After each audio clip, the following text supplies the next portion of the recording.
She was supposed to be a monster. That's what every whisper in London promised. Scarred, deformed, unmarriageable. Duke Alaric Vane rode through rain-slick streets toward his wedding expecting a transaction, her father's gold for his crumbling title. But when Seraphine Vale lifted her veil at the altar, the church went silent. She wasn't ruined. She was devastating. And as their lips met in that binding kiss, she pressed something into his palm, a note that would shatter everything he thought he understood about power, survival, and the woman who'd just become his wife. Stay until the end to see how this calculated marriage becomes a battle neither saw coming. Drop a comment with your city and hit that like button. You won't believe where this goes. The rain hammered London like it had a grudge. Alaric Vane sat rigid in the carriage, water streaming down the windows in thick rivulets that blurred the gray city into something formless and hostile. His hands were clenched on his knees, knuckles bone-white beneath expensive gloves that had seen better days. Everything about him had seen better days. "You look like you're riding to your execution, not your wedding," his cousin Edward muttered from the opposite bench. Alaric didn't bother looking at him. "What's the difference?" Edward laughed, but there was no humor in it. "Fair point, though I'd wager the noose is quicker." The carriage lurched over cobblestones, and Alaric's jaw tightened. 28 years old, and he was selling himself like livestock at market. Duke of Ashenridge, heir to a crumbling estate and debt so deep they'd swallowed 3 generations whole. His father had died 6 months ago, leaving nothing but rot and ruin and a single brutal instruction from the family solicitor: marry money or watch everything burn. So here he was, riding through a storm to wed a merchant's daughter he'd never met. "They say she's hideous," Edward offered, pulling out a silver flask. "Pockmarked. Maybe burned. Vale kept her locked away for years. I don't care what she looks like." "Liar." Edward took a swig. "Everyone cares. You'll have to look at her across the breakfast table for the rest of your life." "I'll have to look at Ashenridge still standing," Alaric shot back. "That's all that matters." But his stomach was acid. The rumors about Seraphine Vale had been vicious and specific. Scarred beyond recognition, temperamentally unstable, a daughter her father couldn't marry off despite his fortune. Thomas Vale was new money, trade money, the kind that made aristocrats curl their lips in disgust even as they came begging for loans. He'd offered an obscene dowry for this match, enough to pay every creditor, restore the manor, and fund the estate for a decade. The price was marrying his ruined daughter. Alaric had signed the contract without meeting her. He'd had no choice. The carriage stopped outside St. Michael's, a stone church that looked like it was hunching against the rain. Alaric stepped down into ankle-deep water, and Edward clapped him on the shoulder. "Try to smile," Edward said. "You're a duke. Act like it." The church was packed. That surprised him. He'd expected a quiet affair, something shameful and quick. Instead, every pew was filled with London's elite, lords and ladies who'd come to witness the spectacular fall of the Vane family line. They watched him walk down the aisle with expressions ranging from pity to barely concealed satisfaction. Alaric kept his face blank. He'd learned that trick young. At the altar, Thomas Vale stood like a bull in formal dress, broad-shouldered, thick-necked, eyes sharp as broken glass. He was 50, maybe older, with the kind of face that had fought its way up from nothing and never forgotten the taste of dirt. "Your Grace," Vale said, extending a hand. Alaric shook it. The merchant's grip could have crushed stone. "My daughter will be here shortly," Vale continued. His voice was rough, unpolished. "She's preparing herself." Translation: working up the courage to show her face. Alaric nodded. The priest was a thin, nervous man who kept glancing at Vale like he expected to be struck. Money talked, apparently, even in God's house.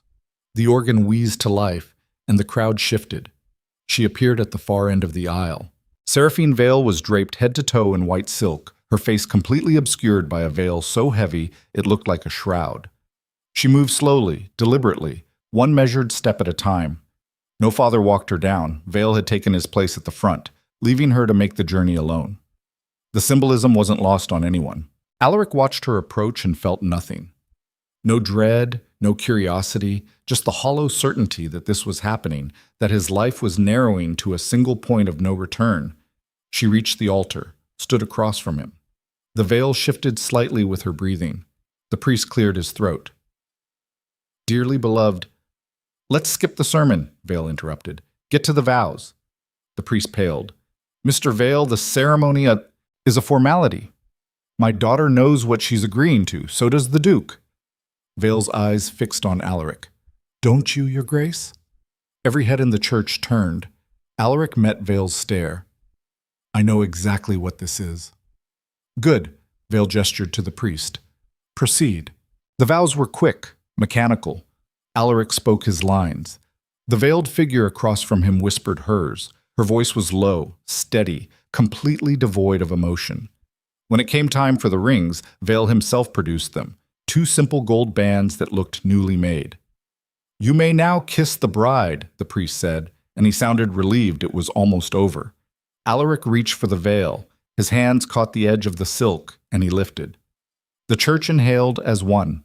She was beautiful, not pretty, not conventionally attractive, beautiful in a way that stopped breath, sharp cheekbones, pale skin, dark eyes that held his without flinching.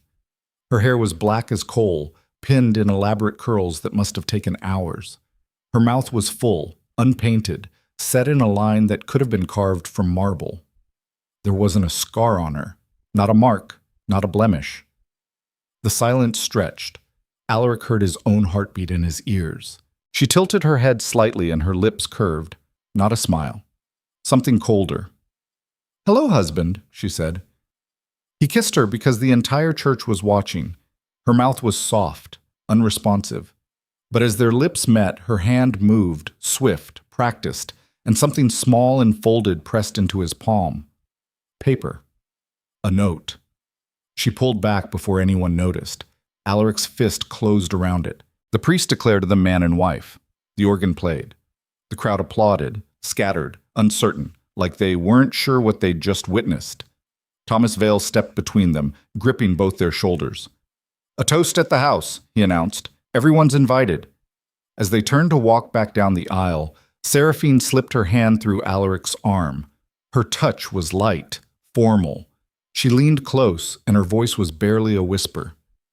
Read it in the carriage, before we arrive. Then she smiled at the crowd, radiant and perfect, every inch the blushing bride. Alaric's blood went cold. The carriage ride to Vale's London residence took 15 minutes. Alaric spent the first 5 watching his new wife sit across from him in perfect stillness, hands folded, expression serene. She looked like a portrait, untouchable. You gonna read it? She finally asked. Her voice had changed. The whisper-soft bride was gone. This was sharper, clearer. Alaric unfolded the note. The handwriting was precise, almost architectural. This marriage saves your estate, but I hold proof that your father's debts were not just financial. He betrayed the crown, sold intelligence to French agents during the war. If this becomes public, you won't just lose Ashenridge. You'll lose your title, your freedom, possibly your life. I will keep this secret. In exchange, you will honor our marriage contract fully and publicly. You will not humiliate me, discard me, or seek annulment. Cross me, and I will destroy you. Welcome to our partnership. S. Alaric read it twice, then a third time. When he looked up, Seraphine was watching him with those dark, unreadable eyes. You're lying, he said. I'm not. My father was a drunk and a gambler, but he wasn't a traitor. He was both. She reached into her sleeve and produced another folded paper, tossed it to him. 3 letters in his hand, correspondence with a contact in Paris. Dates, troop movements, supply routes, all from 1813. I have the originals locked away. That's a copy. Alaric's hand shook as he opened it. The handwriting was his father's. He'd know that scrawl anywhere, the loops and slashes that got worse when the old man was drunk. The shipment leaves Portsmouth on the 19th. 40 cannon, powder stores, bound for Spain. Intercept, and you'll cripple Wellington's advance. The paper crumpled in his fist. Where did you get this? My father. Seraphine's voice was calm, clinical. He bought them from a French officer after the war. Insurance, he called it. Something to ensure no Duke would ever think about breaking a contract with him. Alaric's mind was spinning. You're blackmailing me. I'm protecting myself. By threatening to have me hanged? By ensuring you keep your word. She leaned forward. I didn't choose this marriage any more than you did, Alaric, but I made sure I couldn't be discarded the moment my dowry cleared. You need me compliant and silent. I need you committed and present. So we're going to play the perfect couple. You get your money. I get my safety. Everyone wins. Safety from what?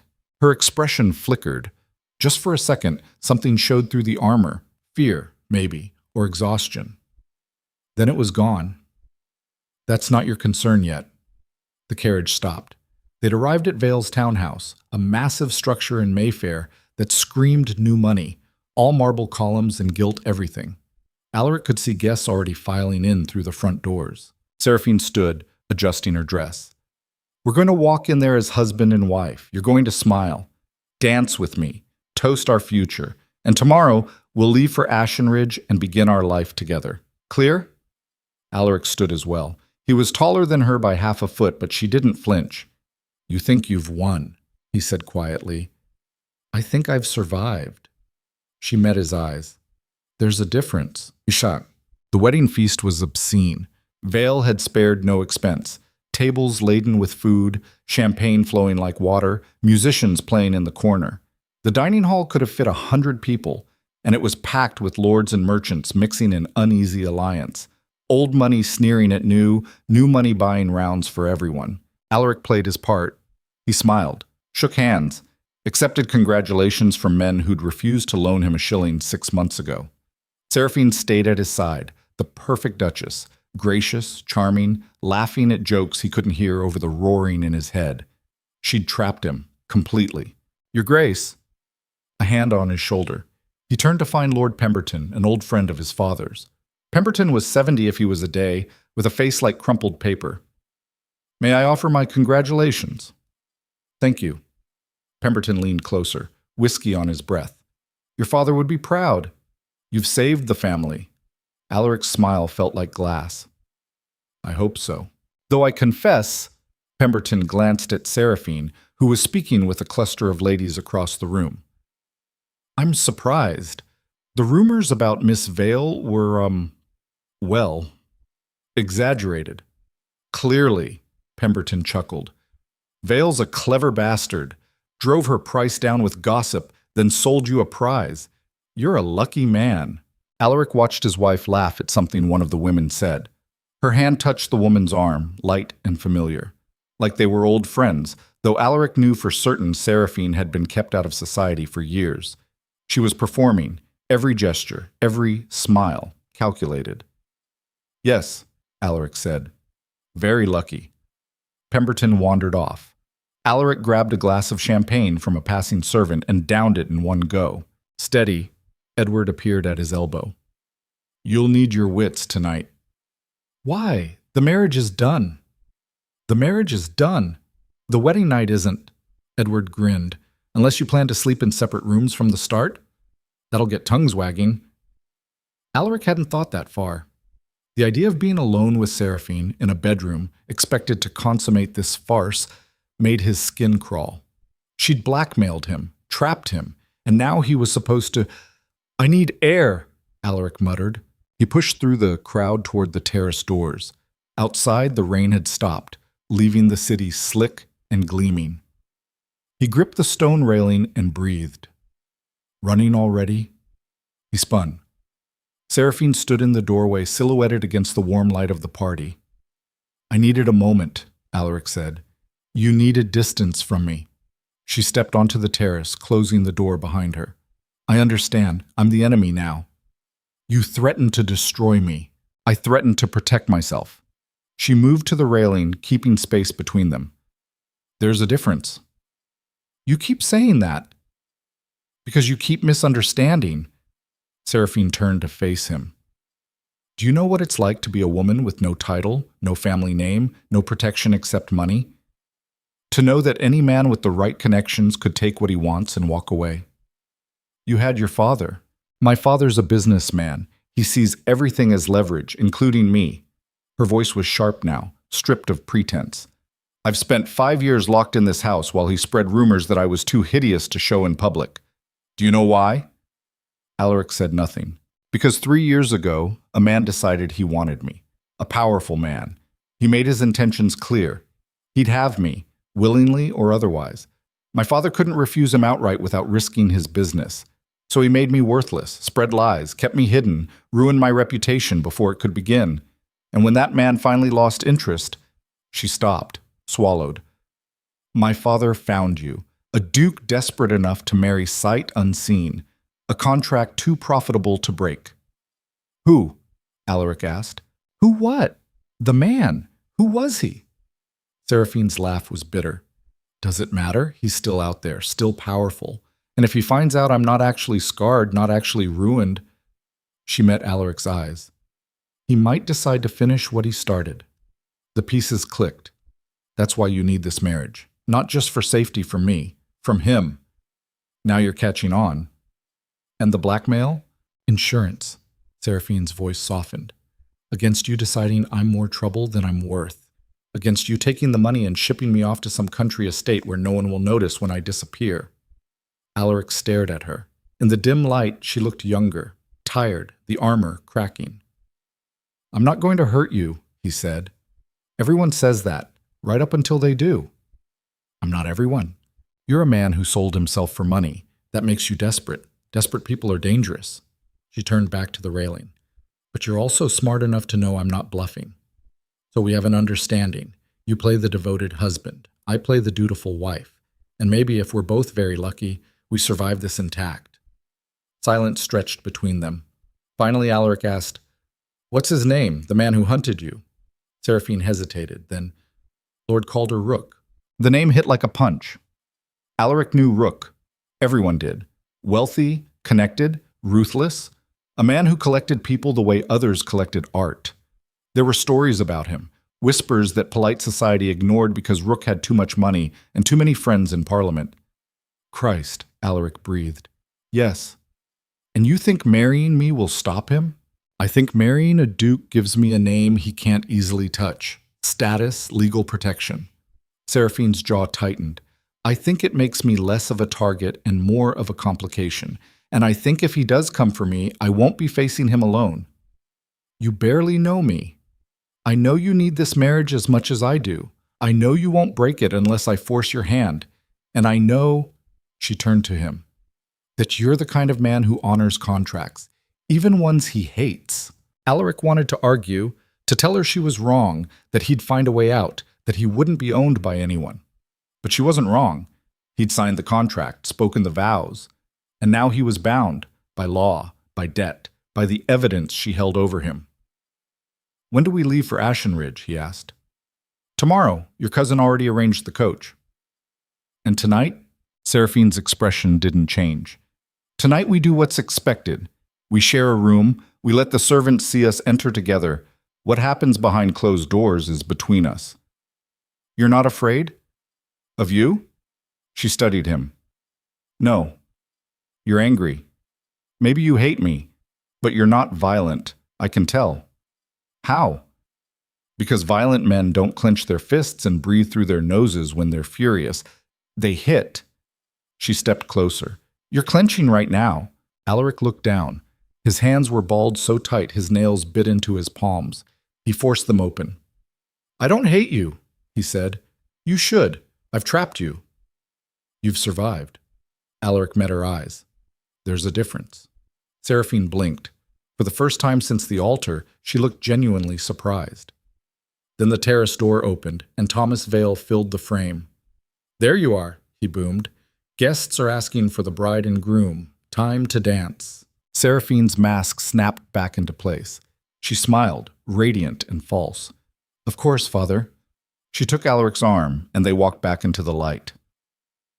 Sasyan. The dancing lasted hours. Alaric waltzed with his wife while London's elite watched and whispered. Seraphine moved like she'd been trained for this her whole life, every step perfect, every turn graceful. She kept her expression warm, her laughter bright. Only Alaric could feel how rigid her hand was in his. You're good at this, he murmured as they spun. At what? Lying. I prefer performing. She smiled up at him, and to anyone watching, they looked like newlyweds in love. You're not bad yourself. Very convincing, the doting husband. I'm imagining ways to escape. There is no escape. We're both in the cage now. The music swelled. Alaric pulled her closer than strictly proper, and her breath caught. If Rook comes for you, he said quietly, what do you want me to do? Seraphine's eyes searched his. Why would you do anything?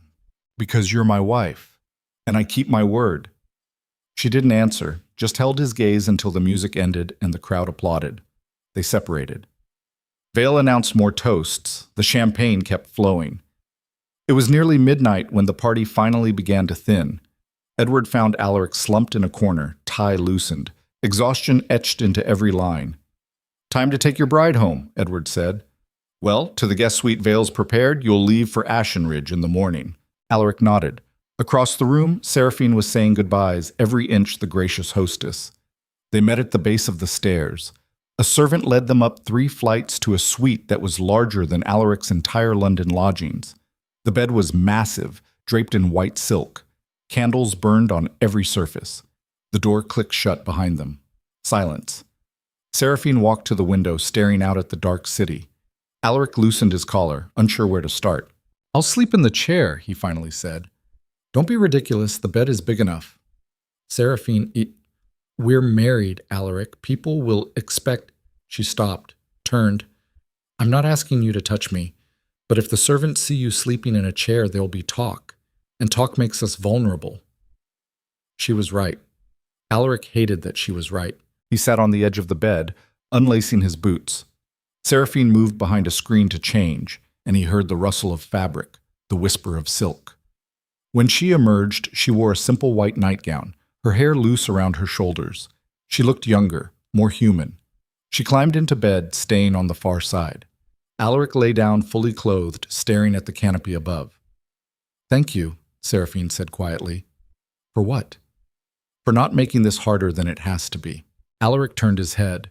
She was looking at him, and for once the armor was completely gone. She just looked tired. Get some sleep, he said. She nodded, blew out the candle on her side. Darkness settled. Alaric lay awake, listening to her breathe, wondering how his life had become this. A marriage built on blackmail and fear. A wife who trusted him just enough to sleep in the same bed, but not enough to close her eyes. He was drifting toward sleep when she spoke again. Alaric? Yes? If Rook comes, her voice was small. Don't try to be a hero. Just don't let him take me. Something in her tone made his chest tighten. I won't. Promise. I promise. She exhaled. Slowly, her breathing evened out. Alaric stared at the ceiling and wondered what kind of man Calder Rook was, to put that fear in someone's voice. And he wondered what would happen when Rook found out the disfigured merchant's daughter was actually a duke's wife, beautiful, untouchable, and protected by law. He had a feeling he'd find out soon enough. Passits. Morning came too fast. Alaric woke to gray light in an empty bed. He sat up, disoriented, and found Seraphine already dressed in traveling clothes, her hair pinned up, face composed. The carriage is ready, she said. We leave in an hour. Ashenridge was a full day's journey north. Alaric dressed quickly, joined her downstairs where Thomas Vale was waiting with a ledger. The first installment of the dowry, Vale said, sliding the book across the table. £50,000, transferred this morning. The rest will follow in quarterly payments, contingent on... He glanced at Seraphine. The marriage remaining intact. Understood, Alaric said. Vale extended his hand. Congratulations, Your Grace. You've made a very smart match. Alaric shook it, feeling the weight of the lie. They said their goodbyes. Seraphine hugged her father, briefly, stiffly, and climbed into the carriage without looking back. Alaric followed. The door shut. The driver cracked the whip. London fell away behind them. For the first hour, neither spoke. Seraphine read a book. Alaric watched the countryside roll past, fields turning from urban sprawl to open farmland. What's Ashenridge like? Seraphine finally asked. Old, crumbling, haunted, if you believe the servants. Do you? No, but it's got enough empty rooms to feel like it. She closed her book. Will it bother you, having me there? Alaric considered. I don't know yet. Honest, I appreciate that. You want honesty? He turned to her. Tell me about Rook. Everything. Seraphine's jaw tightened. Why? Because if he's coming, I need to know what I'm facing. She was quiet for a long moment. Then she set the book aside and began. I met him at a ball 3 years ago. I was 18. My father had just started making real money, and he wanted me seen, married off to someone with a title, if possible. Rook was there, charming, attentive. He danced with me twice. And 2 days later he showed up at our house, asked my father for permission to court me. My father was thrilled. Rook's got money, land, connections. But something felt wrong, the way he looked at me, like I was something he was already unwrapping. Alaric's stomach turned. I told my father I didn't want to see him. He ignored me, said I was being childish, so Rook started visiting, regularly. He'd sit in our parlor and talk business with my father while staring at me the entire time. And then one night, she stopped, swallowed. He cornered me in the hallway, told me I was going to be his wife whether I wanted it or not, that my father had already agreed, and if I fought, he'd make sure I regretted it. Did you tell your father? Yes. He didn't believe me, said Rook was a lord that I should be grateful. So I ran, tried to leave London entirely. Rook's men found me at the coaching inn and dragged me back. Alaric's hands clenched. Your father let that happen? My father cares about 2 things, money and reputation. I'm only valuable as long as I help with both.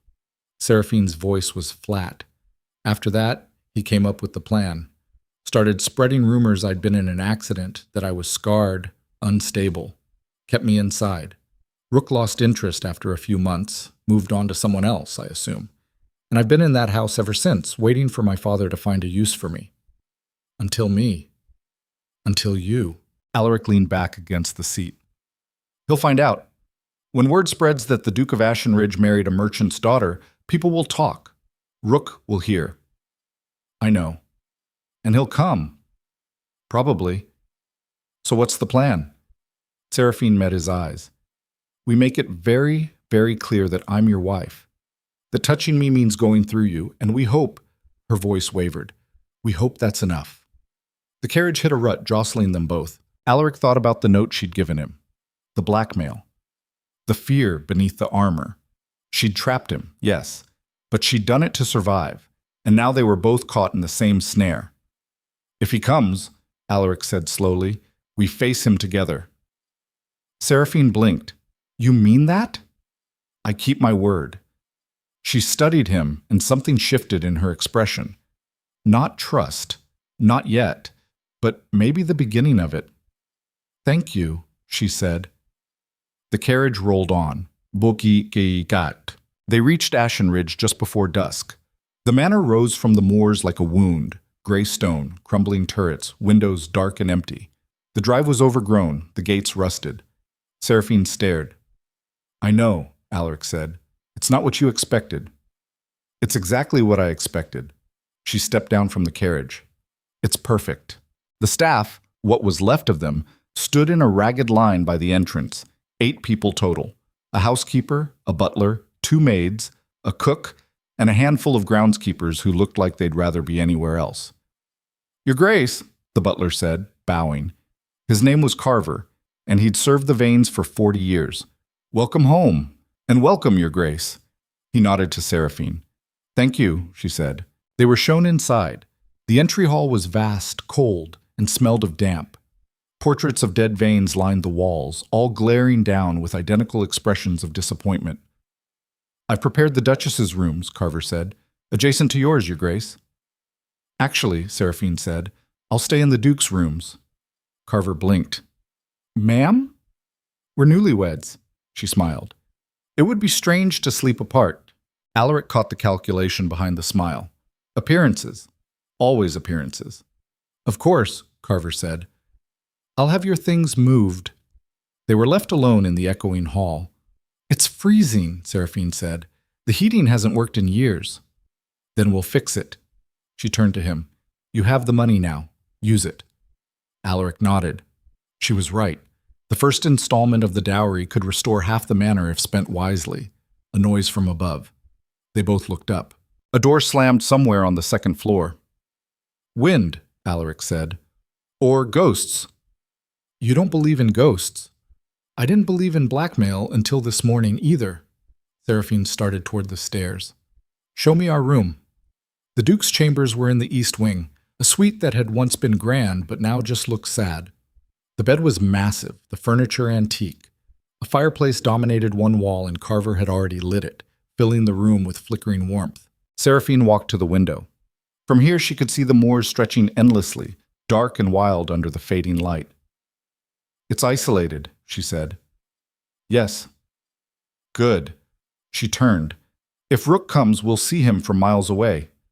Alaric joined her at the window. Together, they stared out at the wilderness. Do you think he'll actually come? Alaric asked. I know he will. Seraphine's reflection in the glass looked pale, ghostly. The only question is when. About 3 days passed. Alaric threw himself into the estate, meeting with the steward, reviewing accounts, planning repairs. The money from Vale's dowry was already making a difference. Workers were hired. Roofs were patched. The manor slowly, grudgingly, came back to life. Seraphine carved out her own space. She reorganized the library, set up a study, began going through the household accounts with a precision that made the housekeeper nervous. At night, they shared the massive bed, staying on opposite sides, speaking little. It was almost peaceful. Then, on the fourth morning, a letter arrived. Alaric was in the study when Carver brought it on a silver tray. The envelope was cream-colored, expensive. The seal was Rook's, a falcon clutching a rose. Alaric's blood went cold. He broke the seal. The handwriting inside was elegant, controlled. Your Grace. Congratulations on your recent marriage. I was delighted to hear the news. It has been some time since I last saw Miss Vale, or should I now say, the Duchess of Ashenridge. I confess, the rumors of her condition had led me to believe she was no longer in circulation. How fortunate for you both that they were exaggerated. I will be traveling through your region next week and would be honored to call upon you and your bride. There is much to discuss. Yours in friendship, Calder Rook. Alaric read it twice. Then he stood and ran to find Seraphine. She was in the library, cataloging books. She looked up when he entered, saw his face, and went pale. He knows, Alaric said. Seraphine took the letter, read it. Her hands were shaking. Next week, she whispered. We can refuse him. That'll make it worse. He'll know we're afraid. We are afraid. We can't show it. She set the letter down. We receive him, publicly, with witnesses. We make it clear that I'm your wife, that this marriage is solid, and that he has no claim. And if he pushes? Seraphine's eyes hardened. Then we push back. Alaric stared at her, at this woman who'd blackmailed him into marriage, who'd trapped him with secrets and leverage, who was now standing in his crumbling library talking about facing down one of the most dangerous men in England. And he realized something. He didn't want to run. He wanted to fight. All right, Alaric said. We do this together. Seraphine nodded. Together. They stood in the dusty library, the letter between them, and made their choice. Rook was coming, and they would be ready. Hideous. The week crawled by. Alaric sent word to the local magistrate, arranged for extra staff, made sure the manor looked inhabited and strong. Seraphine drilled the servants on protocol, ensured every room Rook might see was immaculate. They were building a fortress out of appearances. On the 6th day, Alaric found a locked box in his father's old study. Inside were more letters, not to the French, but from creditors, threats, desperate pleas for more time. And at the bottom, a journal. He read it that night while Seraphine slept beside him. His father had been selling secrets, yes, but not for ideology, for money. To pay debts he couldn't escape. The old Duke had been drowning, and he'd grabbed at anything to stay afloat. It made Alaric sick. It also made him understand. Desperation turned people into things they never thought they'd be. He closed the journal and looked at Seraphine, her face peaceful in sleep. She'd been desperate too, hunted, terrified, and she'd done what she had to in order to survive, just like him. He reached out, hesitated, then gently brushed a strand of hair from her face. She stirred, opened her eyes. Can't sleep, she murmured. Thinking. About? About how we're more alike than I wanted to admit. She sat up slightly. How so? We both did what we had to, made choices we hated, became people we didn't want to be. He met her eyes. But we're still here. Seraphine was quiet. Then she said, I'm sorry. For the blackmail. For trapping you. I'm sorry for resenting you for surviving. They sat in the dark, the fire burning low, the truth finally laid bare between them. When Rook comes, Seraphine said, I need you to know something. What? If it comes down to me or the estate, if he gives you a choice, her voice cracked. Choose the estate. Let him have me. Don't destroy everything for... No. Alaric, no. He took her hand. I made you a promise. I keep my word. Even if it costs you everything? Even then. Seraphine's eyes shone.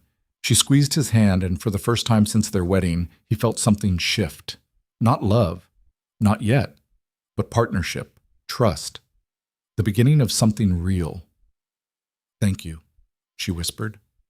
They lay back down, her hand still in his, and waited for the dawn.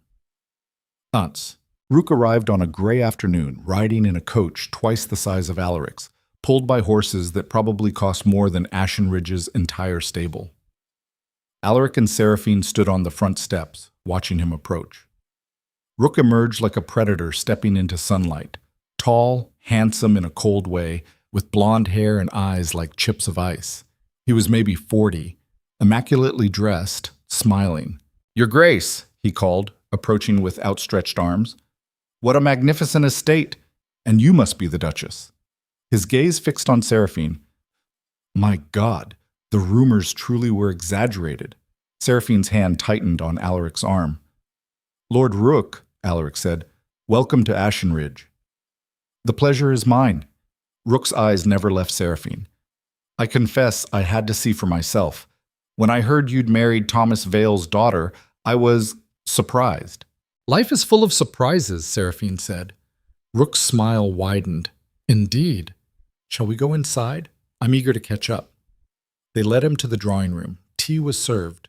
Rook settled into a chair like he owned it.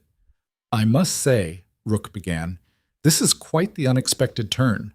I knew Miss Vale years ago, you see, before her unfortunate accident. There was no accident, Seraphine said. Rook's eyebrows rose. No? Then the scars. Never existed. My father spread those rumors to protect me. From what? From men who don't take no for an answer. The room went silent.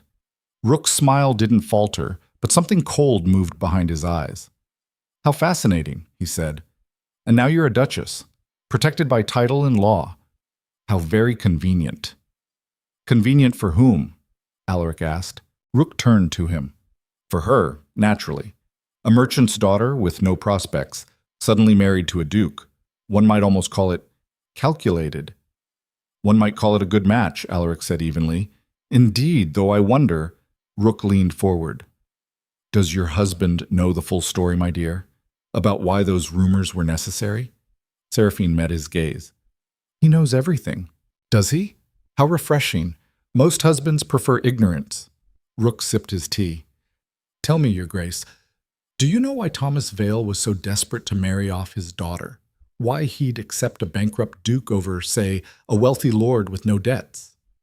Alaric's jaw tightened. Her father's motivations aren't my concern. No, they should be. You see, I made Vale a very generous offer for Seraphine's hand, more than generous, but he refused, said she was damaged goods, unfit for marriage. And yet here she is, he gestured at Seraphine, flawless, beautiful. One wonders what changed.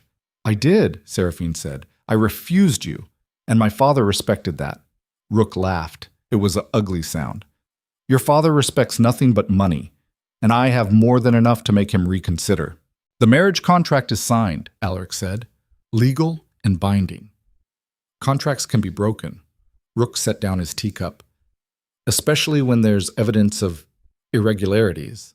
Alaric's blood ran cold. What are you implying? I'm implying that I have friends, in Parliament, in the courts. Friends who might be very interested to know about certain letters your father wrote during the war. Letters that, if made public, would see you stripped of your title and lands. Seraphine went rigid. Rook smiled. Oh yes, my dear. Did you think you were the only one with insurance? I bought those letters from Vale 6 months ago, and I've been waiting for the right moment to use them. Alaric stood. Get out. Or what? You'll challenge me? Ruin yourself trying to protect a wife who trapped you with blackmail? Rook stood as well. I know everything, Vane. I know she coerced you into this marriage.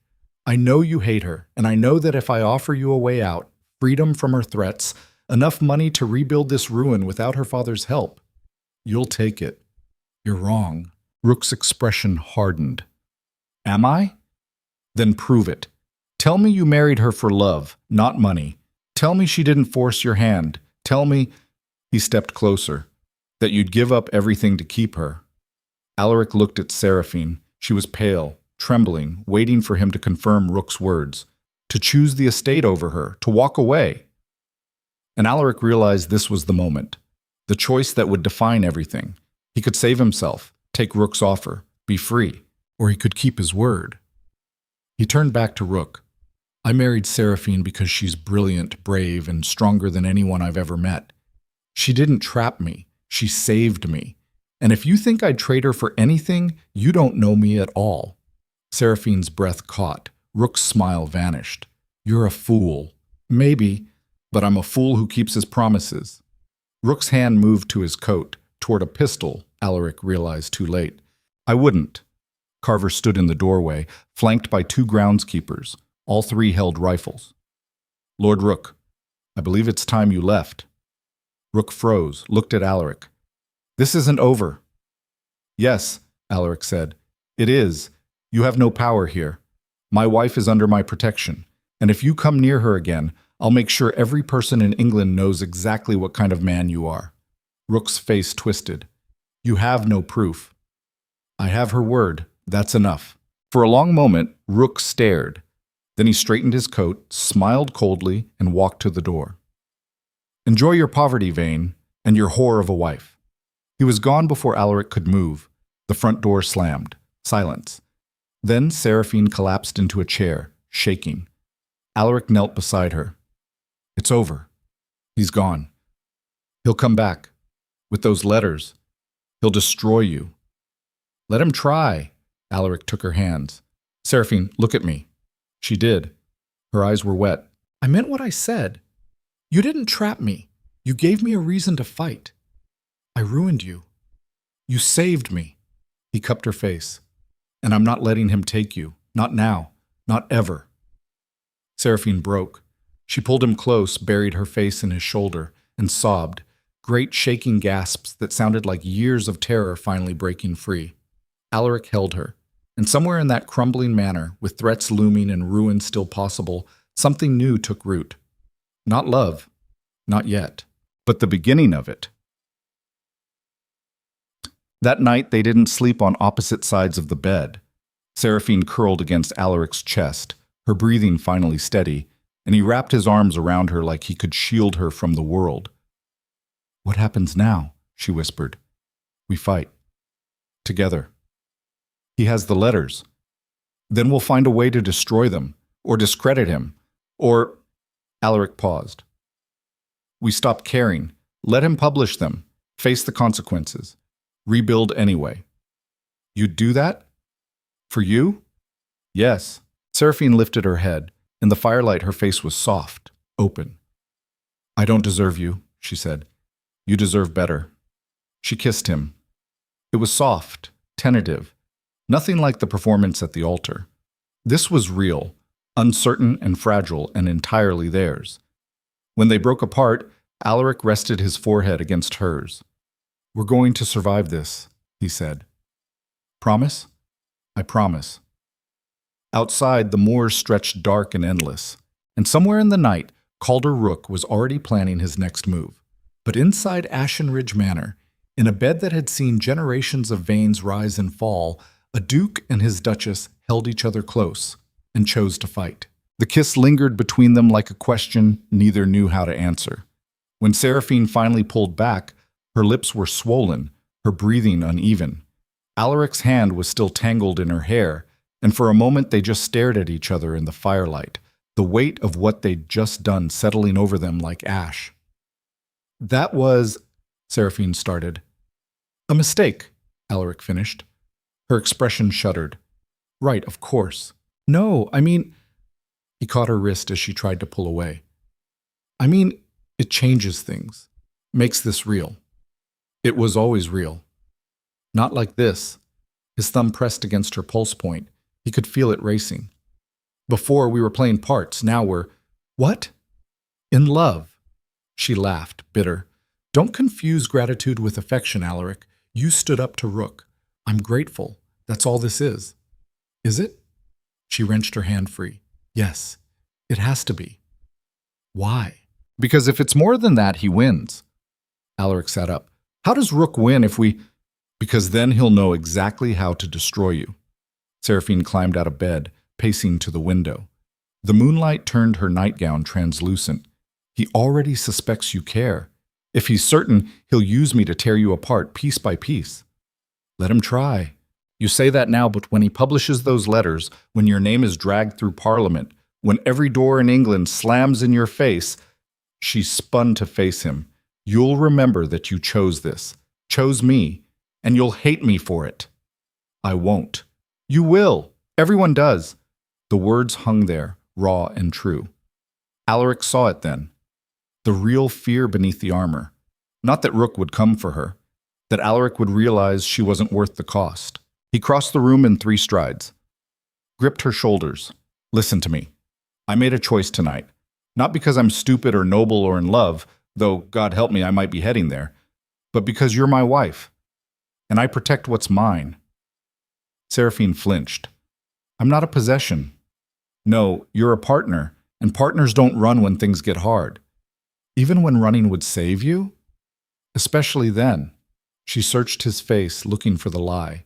Found nothing but stubborn certainty. "You're insane," she whispered. "Probably." He released her. "But I'm your kind of insane, so we're doing this together, or not at all." Seraphine's laugh was broken. "You really think we can beat him?" "I think we don't have a choice but to try." She nodded slowly.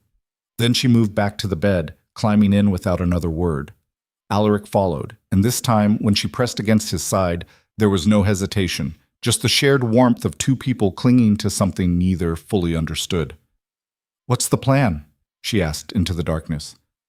"First, we find out if Rook actually has the letters, or if he's bluffing. He has them. He wouldn't risk coming here without leverage. Then we get them back." "How?" Alaric stared at the ceiling. "I don't know yet, but we will." Seraphine's hand found his in the dark, squeezed once, and they lay there, 2 people on the edge of ruin, holding on to each other like it might be enough. Morning came with bad news. Alaric was shaving when Carver knocked, his face grave. "Your Grace, a messenger just arrived from London." Alaric wiped the blade. "From who?" "Lord Pemberton." Alaric's stomach dropped. Pemberton was one of the few allies his father had left in Parliament. If he was writing, it wasn't good. He tore open the letter. "Alaric, word has reached certain circles about your confrontation with Lord Rook. I don't know what passed between you, but he's been spreading poison. Claims you threatened him. That your wife is unstable, that the marriage was coerced. More concerning, there are whispers about your father. Old business best left buried. If Rook has evidence, and I fear he does, he's preparing to use it. Come to London, immediately. We need to manage this before it spirals. P." Alaric crumpled the letter. Seraphine appeared in the doorway, already dressed. "What is it?" "Rook's moving faster than I thought." He handed her the letter. "He's already in London, turning people against us." She read it, her face draining of color. "He's going to publish the letters. Not if we get there first." "And do what?" "We have no proof he's lying, no leverage." "Then we make some." Seraphine looked up. "How?" Alaric's mind was racing. Rook was a predator, but predators had patterns, weaknesses, and if the rumors about him were even half true— "He's done this before," Alaric said slowly. "Hunted women, ruined them. There have to be others." "So?" So we find them, get their testimony, build a case that Rook is the monster, not us. Seraphine's eyes widened. That's dangerous, I know. I was going to say brilliant. She crossed to him. But it'll take time, and Rook won't wait. Then we split up. I go to London, deal with Pemberton and the rumors. You stay here, dig into Rook's past, find anyone he's hurt, and convince them to talk. He'll know what we're doing. Let him. The more he focuses on stopping us, the less time he has to destroy us. Seraphine bit her lip. I don't like being separated. Neither do I, but it's the only way. She nodded. Then, before he could react, she grabbed his shirt and pulled him down into a kiss. Hard, desperate. Nothing like the tentative one from last night. When she broke away, her eyes were fierce. Don't do anything stupid, she said. Same to you. I mean it, Alaric. If Rook corners you, I'll handle it. Promise me. I promise.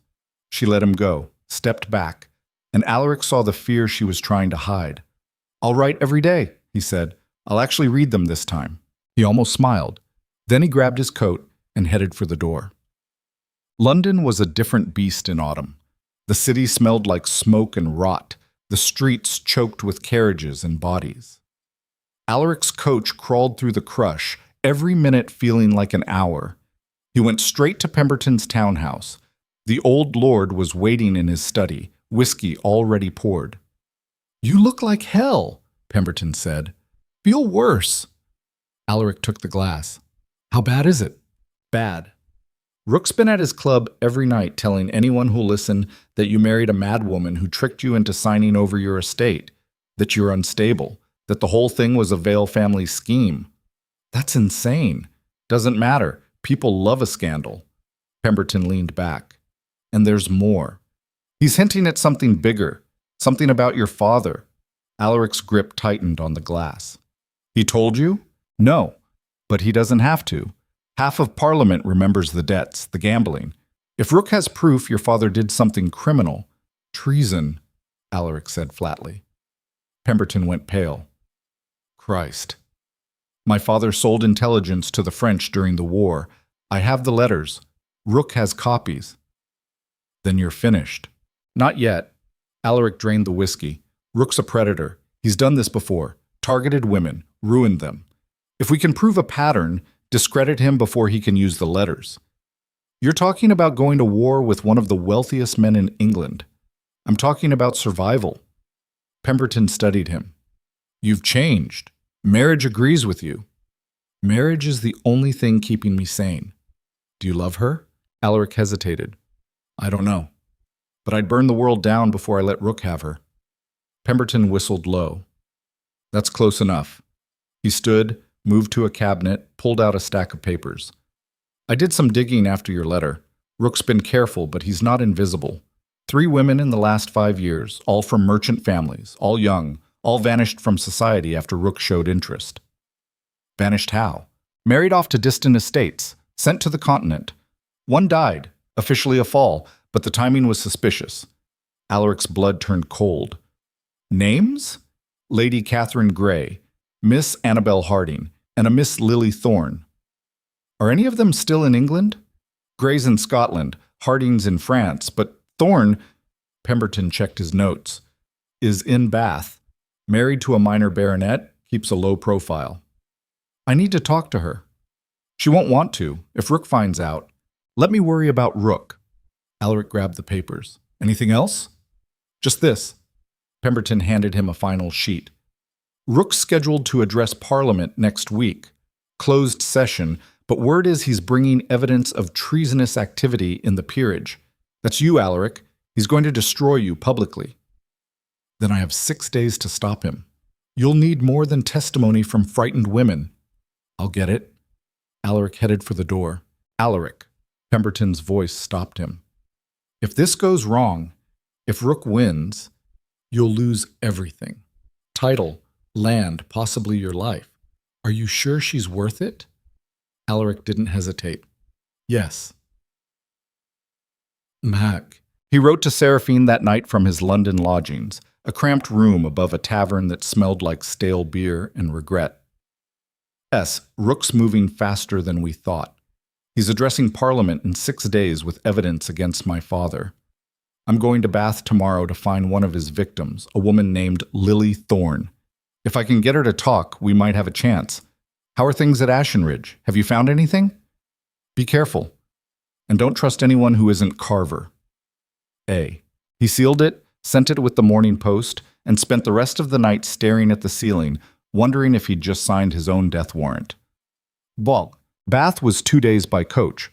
Alaric used the time to rehearse what he'd say, how he'd convince a woman who'd been terrorized by Rook to risk everything by speaking out. He had no good answer. The Thorne estate was modest, a country house on the outskirts of town, respectable but not grand. Alaric sent his card ahead and was received in a parlor that smelled like lavender. Lily Thorne was 23, blonde, with eyes that had seen too much. She sat across from him, hands folded, posture perfect. "Your Grace," she said, "this is unexpected. I apologize for the intrusion, Mrs. Thorne. I wouldn't have come if it wasn't urgent. This is about Lord Rook." It wasn't a question. "Yes." She stood. "Then you should leave. Please, just hear me out. No, I've rebuilt my life. I have a husband who doesn't ask questions, a home that's safe. I won't risk that. Rook is threatening my wife, the same way he threatened you." Lily stopped, turned. "Your wife?" "Seraphine. She was one of his targets years ago. Her father hid her, spread rumors to keep Rook away. But he's found her now. And he's using me to get to her." "Then run. Take her somewhere he can't reach." "There is nowhere, you know that." Lily's face crumpled. She sat down hard. "What do you want from me?" "Testimony. Tell me what he did. Let me use it to stop him." "He'll kill me. He'll kill my wife if I don't try." Silence. Lily's hands were shaking. "He came to my father's house when I was 17, she said finally. Said he wanted to court me. My father was thrilled. Rook had money, title, everything, but I could see it in his eyes. He didn't want to court me. He wanted to own me." Alaric leaned forwards. "What did he do?" "He was patient, sent gifts, visited regularly. Always charming, always proper. Until the night he cornered me in the garden." Her voice dropped. "He told me I was going to be his, that he'd already paid my father, that if I fought, he'd ruin my family." "Did you tell anyone?" "I tried. My father didn't believe me. Said I was hysterical. Rook kept coming, and then one night—" She stopped. Swallowed. "I tried to run. Got as far as the coaching inn. His men found me, dragged me back, and Rook was waiting." Alaric's hands clenched. "Did he— No. He didn't have to. He just smiled and said I'd proven I couldn't be trusted, that he'd have to find another way to ensure my cooperation." Lily's eyes were wet. "The next day, my father announced my engagement to Lord Thorne, a man twice my age who lived in Bath. I was married and gone within a week. Rook arranged it." "Of course he did. Thorne owed him money, still does, and every year Rook visits. Reminds me that I belong to him, that if I ever speak out—" She wiped her eyes. "Thorne will suffer." Alaric felt sick. "I'm sorry." "Sorry doesn't help. It never does. Testimony might. If you tell Parliament, they won't believe me. Rook's too powerful. Not if there are others. I have 2 more names. If all 3 of you speak, we'll all end up dead." Lily stood. "I'm sorry about your wife, truly, but I can't help you." Alaric stood as well. "Then he wins. He keeps doing this. To her. To the next woman. To every woman who crosses his path. That's not my problem. Isn't it? You said he visits every year, reminds you that you're his. How long before he decides he wants more than reminders?" Lily's face went white. "He'll come for you again," Alaric pressed. "You know he will. And when he does, you'll have nothing. No allies, no leverage, just fear. Stop. Or you can fight, now, while you still can. Help me destroy him, and you'll be free." "I'll be dead." "Maybe, but at least you'll have tried." Lily stared at him, her breathing ragged. Then she crossed to a desk, pulled out a small leather journal, and threw it at him. "I wrote everything down, every visit, every threat, every time he reminded me that I was his." Her voice was shaking. "If you use this, If you expose him, swear to me that you'll protect my husband. He's a good man. He doesn't deserve to suffer because of me." Alaric caught the journal. "I swear." "Then take it and pray it's enough." He left Bath that night, the journal burning a hole in his satchel. Mut. Seraphine's letter was waiting when he returned to London. I found something. A woman named Margaret Stone. She worked as a maid in Rook's London house 5 years ago. She's living in a charity home now, too frightened to leave. I spoke with her. She saw things, heard things. She'll testify if we can guarantee her safety. I also found records. Rook's been buying silence for years, payments to families, threats in writing. He's been careless, arrogant, and it's going to cost him. I'm sending copies of everything to Pemberton. Use them. Come home soon. Ashenridge feels empty without you. S. Alaric read it twice, his chest tight. She'd done it, found the leverage they needed. He went to Pemberton immediately. The old lord spread the documents across his desk, letters, ledgers, testimony. 3 women, all with the same story. Rook hunting them, ruining them, buying their silence. "This is damning," Pemberton said. "Is it enough? For Parliament? Maybe, if we present it right." "What about the treason letters?" Pemberton's expression darkened. "That's trickier. Even if we discredit Rook, the evidence against your father stands. You'll need more than character assassination." "Then we go public first, force Rook to defend himself before he can attack." "That's risky." "Everything about this is risky." Pemberton nodded slowly. "I'll arrange a meeting, private, with members who owe me favors. You'll have one chance to make your case." "When?" "Tomorrow night." Alaric's pulse spiked. "That's cutting it close. It's all we've got." The meeting was in a private club, the kind where decisions were made over cigars and brandy. 8 members of Parliament sat around a table, all men Pemberton trusted. Alaric stood at the head, the documents laid out before him. "Gentlemen," he began, "thank you for coming. I know Lord Rook has been spreading rumors about my family, about my marriage. I'm here to set the record straight." Lord Haverford, a heavy-set man with shrewd eyes, leaned forward. "We've heard you threatened Rook, drove him from your home. I removed him after he made inappropriate advances toward my wife." "Your wife, the merchant's daughter, the one who was supposedly disfigured." "The rumors were false, spread deliberately to protect her from Rook's attention." "Protect her from what?" Alaric gestured to the documents. "From this. Lord Rook has a pattern. He targets young women from wealthy families, coerces them, ruins them, and when they resist, he destroys their lives. He walked them through it. Lily Thorne's journal, Margaret Stone's testimony, the payments, the threats, the trail of broken women." The room was silent when he finished. Finally, Haverford spoke. "This is serious, if true." "It's true. 3 women, all willing to testify." "And what does Rook say?" "He denies it, claims I'm fabricating evidence to avoid scrutiny of my own family." "Are you?" "No." Alaric met his eyes. "My father made mistakes. I won't lie about that. But Rook is using those mistakes to cover his own crimes. And if we let him, he'll keep hunting, keep destroying, until someone stops him." Another lord, Ashton, spoke up. "What are you asking us to do?" "Block his address to Parliament, demand an investigation into his conduct, and give me time to prove my father's letters were forged." "Were they?" Alaric hesitated. "No, but the context matters. My father was desperate, not ideological, and Rook is using partial truths to paint a false picture. That's a thin defense." "It's the truth." The lords exchanged glances. Pemberton leaned in, adding weight. "Rook is dangerous. We've all heard the whispers. This is our chance to stop him before he destroys another family." Haverford drummed his fingers. "We'll delay his address. Give you a week. But if you can't prove Rook's guilt by then, we bring the treason charges forward. Clear?" "Clear." "Then we're done here." The lords filed out. Pemberton clapped Alaric on the shoulder. "You bought yourself time. Use it wisely." "I will." But as Alaric stepped into the cold London night, he felt the weight of it. 1 week. 7 days to destroy Rook before Rook destroyed him. He wrote to Seraphine immediately. "We have a week. I'm coming home." He arrived at Ashen Ridge 3 days later, exhausted and wired. Seraphine met him at the door, and the relief on her face was almost painful. "You're back." "I'm back." He pulled her close, breathing her in. "Did you get my letters?" "All of them. You found Thorne?" "And she gave us everything." He released her, moving inside.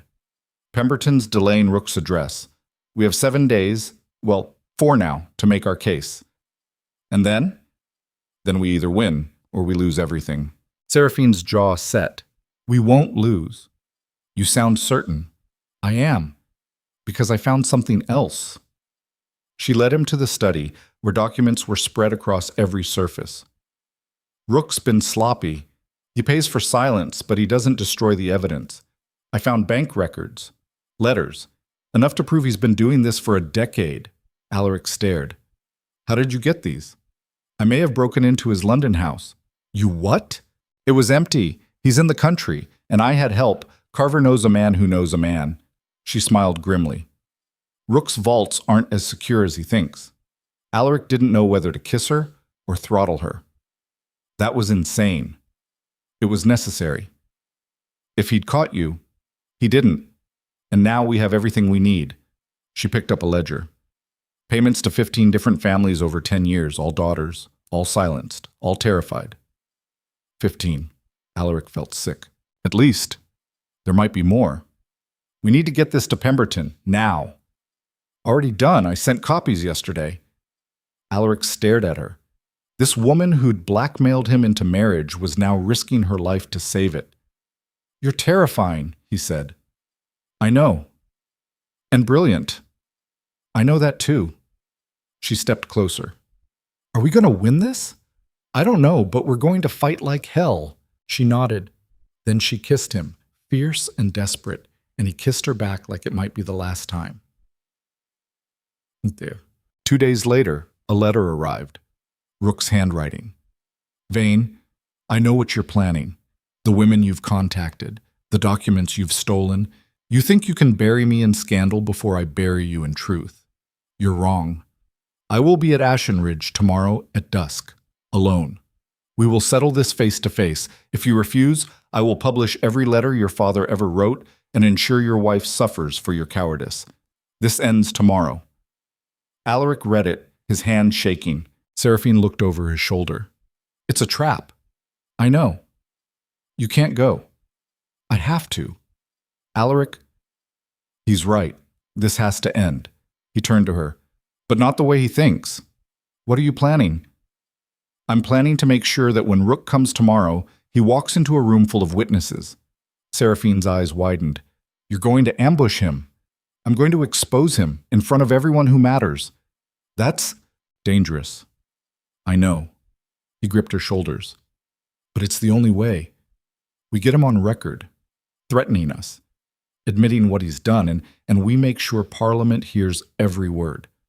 And if he brings the letters, then we take them, by force if necessary." Seraphine searched his face. Then she nodded. "I'm with you." "I know." "No, I mean," she took his hands. "Whatever happens tomorrow, I'm with you, until the end." Alaric pulled her close. "Then let's make sure the end is his, not ours." The next day crawled. Alaric sent word to Pemberton, to the lords who'd met with him, to every ally he could muster. By dusk, Ashen Ridge's drawing room was packed. 8 members of Parliament, 2 magistrates, Pemberton, and a stenographer to record everything. Seraphine stood at Alaric's side, dressed in black, looking like a queen preparing for war. "He's coming," Carver said from the window. Alaric's pulse spiked. "Everyone ready?" The lords nodded. The magistrates checked their notes. The stenographer's pen was poised. The front door opened. Rook walked in like he owned the place, tall, immaculate, smiling. Then he saw the room full of people and stopped cold. "What is this?" "A reckoning," Alaric said. Rook's eyes narrowed. "You think ambushing me with Parliament will save you?" "I think it'll give you a chance to explain yourself, publicly." "Explain what?" "Why you've been hunting my wife. Why you threatened me. Why 15 women have disappeared from society after crossing your path." Rook's smile didn't falter. Careful, Vane. Slander is a crime. So is coercion, extortion, conspiracy. Alaric stepped forward. We have testimony, documents, bank records, everything you've tried to hide. You have lies, from frightened women and desperate men. Then prove it, right here, right now. Tell these lords why Lady Catherine Grey fled to Scotland, why Annabel Harding won't return from France, why Lily Thorne keeps a journal of every time you visited her. Rook's expression flickered, just for a second. I don't know what you're talking about. Yes, you do. Seraphine stepped forward. You came to my father's house 3 years ago. You told me I was going to be yours. You said if I resisted, you'd destroy my family, and when I ran, you had me dragged back. A misunderstanding. Was Margaret Stone a misunderstanding? The maid you assaulted and paid to stay silent? Rook's jaw tightened. I've never met anyone by that name. Then why did you pay her family £300 the week after she left your employ? Silence. Pemberton stood. Lord Rook, these are serious allegations. If you have evidence disproving them, I have evidence against him. Rook pointed at Alaric. Letters proving his father committed treason. That's why we're here. That's what this farce is designed to hide. Then produce them, Alaric said. Rook reached into his coat, and every man in the room tensed. He pulled out a leather folder, slapped it on the table. 23 letters, all in the late Duke's hand, all detailing intelligence sold to French agents, enough to see you hanged. Alaric opened the folder. The letters were real, his father's handwriting, dates, details. His blood turned to ice. These prove nothing, Seraphine said. They prove your husband's family is built on treason. They prove his father was desperate, coerced, just like the women you've ruined. You're reaching. Am I? She pulled out a document. This is a letter from a French officer named Duchamp, dated 6 months before the first intelligence letter. It details a blackmail scheme, targeting English lords with gambling debts, forcing them to provide information in exchange for silence. Rook went very still. My father bought this letter after the war, along with the intelligence letters. He knew they were connected, that your father didn't betray England by choice. He was blackmailed into it. She looked at Rook. And the man who orchestrated the scheme? A British lord working with the French? A lord named, Don't, Rook said. Calder Rook. The room exploded, lord shouting, magistrates standing, Rook's face a mask of fury. That's a lie. Then explain why Duchamp names you, why he details meetings in Paris, why he describes you as his most valuable English asset. This is fabricated. The letter's been authenticated by experts, by the Crown. Seraphine's voice cut through the chaos. You weren't just hunting women, Rook. You were selling out your country. And when my father discovered it, you tried to buy his silence by taking me. Rook lunged. Alaric stepped between them, and suddenly there was a knife, small, wicked, in Rook's hand. You ruined everything, Rook snarled. No, you did that yourself. Rook slashed. Alaric jerked back, the blade missing by inches. The magistrate surged forward, and Rook swung wild. The knife caught Alaric's shoulder. Pain exploded. He stumbled. Seraphine screamed. And then Carver was there, tackling Rook, the knife clattering away. The magistrates grabbed Rook, hauling him back as he thrashed and cursed. I'll kill you, Rook shouted. I'll destroy you both. You already tried, Alaric said, blood soaking his shirt. And you failed. Rook was dragged from the room, still screaming threats. Silence fell. Alaric sank into a chair, pressing his hand to the wound. Seraphine was at his side immediately, tearing fabric, binding it. You're an idiot, she said, her voice shaking. I know. He could have killed you. But he didn't. Pemberton approached, face grim. We have enough. Rook will be arrested for treason, assault, conspiracy. He's finished. And the letters about my father? Context matters. We'll present them alongside Duchamp's testimony. Your father was a victim, not a villain. Pemberton paused. You did it, Alaric. You won. But Alaric didn't feel like a winner. He felt exhausted, bloodied, and staring at a future that was still uncertain. Seraphine finished the bandage, looked up at him with those dark eyes. Is it over? She asked. I think so. Good. She leaned her forehead against his. Because I don't think I can survive another fight like that. Neither can I. The lords filed out. The magistrates left. The stenographer packed his notes. And Alaric and Seraphine sat in the empty drawing room, holding each other, wondering if they'd just saved their lives or only delayed the inevitable. Mates. That night, they didn't sleep. Alaric's shoulder throbbed, but Seraphine refused to leave his side. They lay in bed, the fire burning low, and talked. What happens now? She asked. Rook stands trial, we rebuild, maybe actually try being married without the constant threat of death. Sounds boring. Sounds perfect. She laughed, soft and broken. I'm sorry. For what? For dragging you into this, for the blackmail, for… Stop! He turned to face her. You didn't drag me anywhere. You gave me a reason to fight, and I'd do it again. Even knowing what it would cost? Especially then. Seraphine's eyes filled. I think I'm falling in love with you. Alaric's breath caught. I know I'm falling in love with you. She kissed him, soft at first, then deeper, desperate. And when they finally broke apart, she whispered, Don't leave me. Never. Promise. I promise. Ishki chata. But promises, Alaric would learn, were easy to make and hard to keep. Because 3 days later, another letter arrived. Not from Rook. From someone else. Someone who knew things they shouldn't. Alaric opened it in the study, Seraphine reading over his shoulder.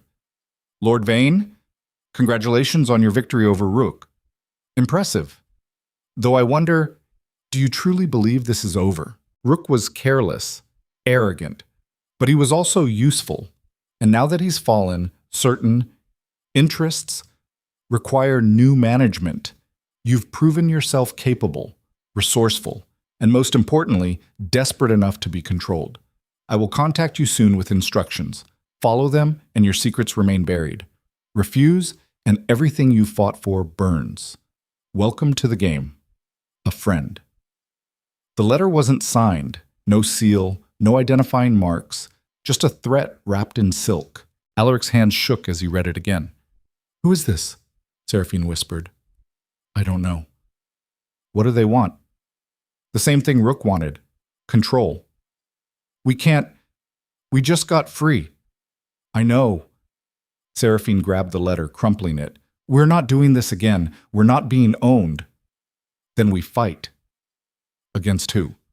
We don't even know who sent this. We'll find out, and we'll stop them, just like we stopped Rook. But even as he said it, Alaric felt the ground shifting beneath him. Because whoever sent this letter knew everything, knew about the blackmail, the letters, the fight, and they were watching, waiting. Seraphine sank into a chair, her face pale. This is never going to end, is it? I don't know. We'll spend the rest of our lives fighting, running, waiting for the next threat. Maybe, but at least we'll do it together. She looked up at him, and despite everything, the fear, the exhaustion, the impossible weight of what lay ahead, she smiled. Together, she said. And in that moment, surrounded by shadows and threats, and a future that promised nothing but more war, Alaric realized something. He'd do it, all of it, for her. Because whatever came next, whoever was pulling the strings, they'd built something stronger than fear.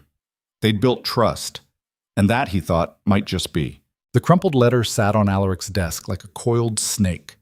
3 days had passed since it arrived, and neither he nor Seraphine had spoken much about it. They moved through Ashen Ridge like ghosts, each lost in their own calculations, their own fear. Alaric's shoulder was healing. The wound Rook had given him was shallow, more pride than damage. But it throbbed at night, a constant reminder that violence had a way of finding him no matter how carefully he planned. He was in the study when Carver knocked, his face more troubled than usual. Your Grace, there's a visitor.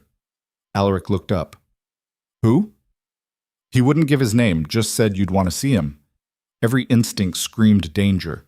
Where is he? The drawing room. I've stationed men outside. Alaric stood, checking the pistol he'd started carrying. Stay close.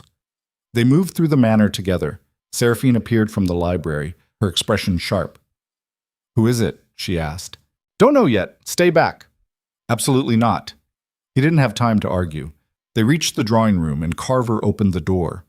The man standing by the window was tall, maybe 60, with silver hair and the kind of face that belonged in Parliament, distinguished, cold, utterly controlled.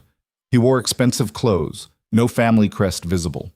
When he turned, his eyes swept over Alaric with the precision of a butcher evaluating meat. "Duke Vane," the man said, "thank you for seeing me." "I don't know who you are." "No, but you know what I represent." The man gestured to a chair. "May I?" "No, state your business and leave." The man smiled. It didn't reach his eyes. "Very well. My name is irrelevant. What matters is that I speak for a collective of interests, financial, political, strategic, that have been watching your situation with Lord Rook with great interest." Rook's finished. Rook was careless. We are not. The man clasped his hands behind his back. "You've proven yourself resourceful, capable of operating under pressure. These are valuable qualities. Get to the point. The point, Your Grace, is that you owe a great deal of money to a great many people. Rook was one creditor among dozens. His downfall doesn't erase your debts. It merely transfers them." Alaric's stomach dropped. "Transfers them to who?" "To us. We bought your father's outstanding loan 6 months ago. Every contract, every promissory note. In total," the man pulled out a ledger, £143,000. The number hit like a fist. Alaric had known his father's debts were catastrophic, but he'd thought Vale's dowry would cover them. 50,000 down, the rest in installments. Enough to rebuild. He'd been wrong. "That's impossible," Seraphine said. "We paid the creditors. My father settled—" "Your father settled with the public creditors, the ones whose names appeared in court records. But the Duke's gambling debts, his private loans, those were held by different parties, parties who prefer discretion." The man smiled. "Parties like us." Alaric's mind raced. "What do you want?" "Service. You've demonstrated a talent for navigating dangerous waters. We have need of someone with your particular skills." "I'm not a hired thug." "No, you're a duke, which makes you infinitely more useful." The man stepped closer. "We have interests that require delicate handling, political maneuvering, access to certain circles. You will provide that access. In exchange, we forgive portions of your debt, gradually, over time. And if I refuse, then we call in the full amount, immediately. Ashen Ridge will be seized, your title will be worthless, and your wife," he glanced at Seraphine, "will discover what it's like to be married to a pauper." Silence crashed down. Seraphine's voice was ice. "You're blackmailing us." "We're offering employment. There's a difference." "What kind of service?" Alaric asked. "That depends on the situation. Sometimes information, sometimes influence, sometimes simply showing your face at the right place at the right time, lending legitimacy to certain ventures." "You're asking me to be your puppet." "We're asking you to be practical. You've already sold yourself once, to Vale. This is no different." Alaric's hand drifted toward the pistol at his waist. The man noticed. "I wouldn't. My associates are waiting outside. If I don't walk out of here unharmed, they have instructions to ensure your debts become very public. Very quickly." Alaric's jaw clenched. "How long do I have to decide?" "You already have. The moment you didn't shoot me." The man placed a card on the table. "You'll receive instructions within the week. Follow them precisely, and we'll subtract 10,000 from your debt. Refuse, and we begin liquidation proceedings." He walked to the door, paused. "Oh, and Duke Vane, your wife's father is part of our collective. Has been for years. Ask him about it sometime." The door closed. The words hung in the air like poison gas. Alaric turned to Seraphine. Her face had gone white. "That's not true," she whispered. "Isn't it?" "My father wouldn't—" "Your father bought letters proving my family committed treason. You told me that yourself. How did a merchant get access to French military documents?" "He said he bought them after the war." "From who? Where?" "Seraphine, your father has connections that don't make sense unless—" Alaric stopped, stared at her. "Unless he's part of something bigger." "No." "Did you know?" "What? No, I didn't—" She grabbed his arm. "Alaric, I swear I had no idea." Then we need to find out. Now. They sent for Thomas Vale immediately. A writer left for London within the hour, carrying a letter that was more summons than invitation. Vale arrived 2 days later, his coach rumbling up the drive like an army approaching. He found them in the study. Alaric standing behind his desk, Seraphine seated to the side, both wearing expressions carved from stone. Vale took one look and sighed. You met them. You knew, Seraphine said. Of course I knew. Vale poured himself a drink without asking. I'm one of them. Alaric's hands clenched. Explain. Now. Vale settled into a chair, whiskey in hand, looking utterly unbothered. There are people in England with power that doesn't come from titles or land. People who move money, control trade routes, influence parliament from the shadows. We don't have crowns or crests, but we run the country. You're talking about a conspiracy. I'm talking about business. Real business, not the polite fiction you aristocrats play at. Vale sipped his drink. 30 years ago, I was nobody. A dock worker's son with ambition and no scruples. I made my first fortune smuggling goods past customs. My second by lending money to lords who'd gambled themselves into holes. And my third, he smiled, by joining the collective. The same collective that owns my father's debts. The same one that kept your father alive as long as he was useful. When he stopped being useful, we let him drown. Seraphine stood.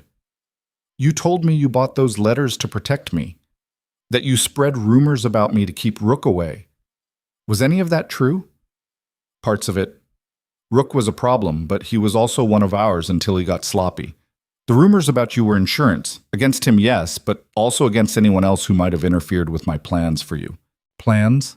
Alaric's voice was deadly quiet. What plans? Vale looked at him like he was slow. To marry you, obviously. The collective needed someone inside the peerage, someone desperate enough to be controlled, young enough to be useful for decades.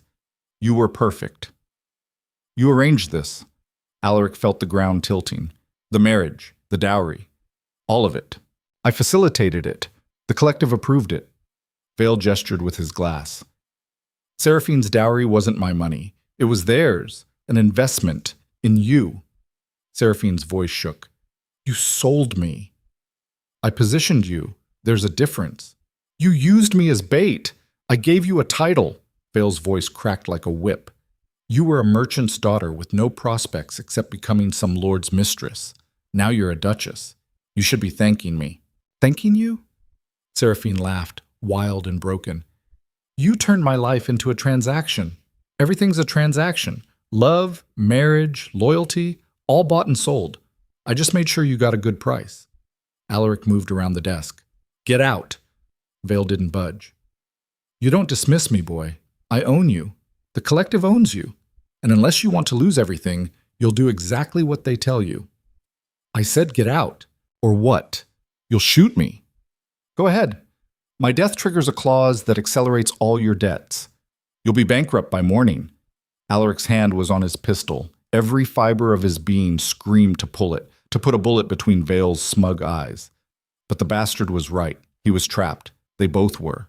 Vale stood, straightening his coat. You have instructions coming. Follow them. Play your part. And maybe, in 20 or 30 years, you'll actually own this estate. He looked at Seraphine. Take care of yourself, girl. You're more valuable than you know. He walked out. The door closed. Seraphine collapsed into her chair, shaking. Alaric stood frozen, his mind trying to process the wreckage of everything he'd believed. The marriage had been a setup. Vale had orchestrated it from the beginning.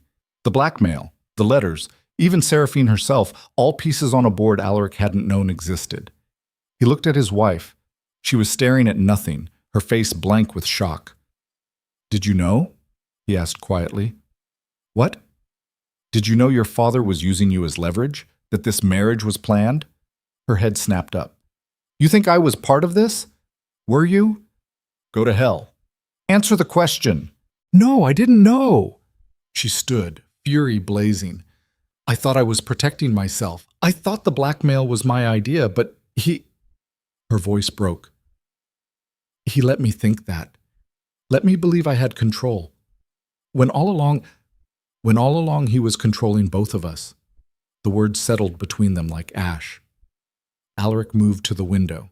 Outside, the moors stretched gray and endless. He'd thought winning against Rook meant freedom. Instead, he'd traded one master for a dozen faceless ones. "What do we do?" Seraphine asked. "I don't know. We can't work for them.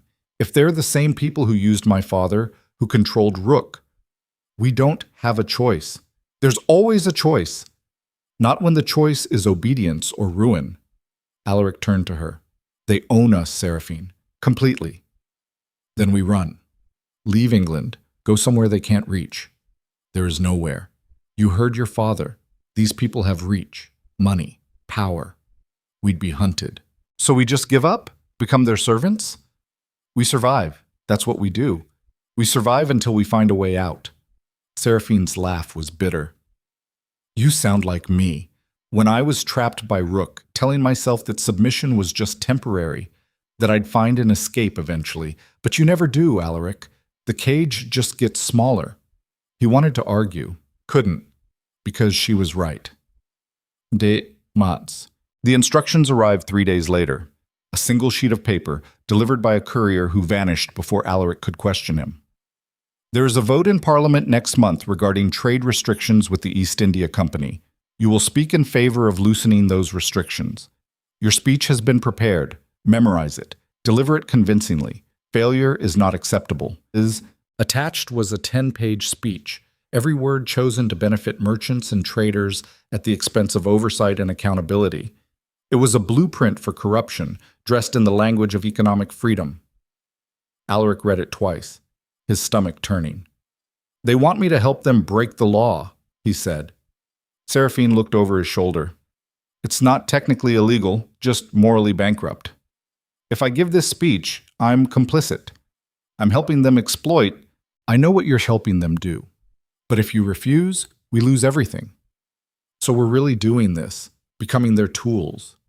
Unless you have a better idea." Alaric didn't. He'd spent the last 3 days trying to find an angle, a way out.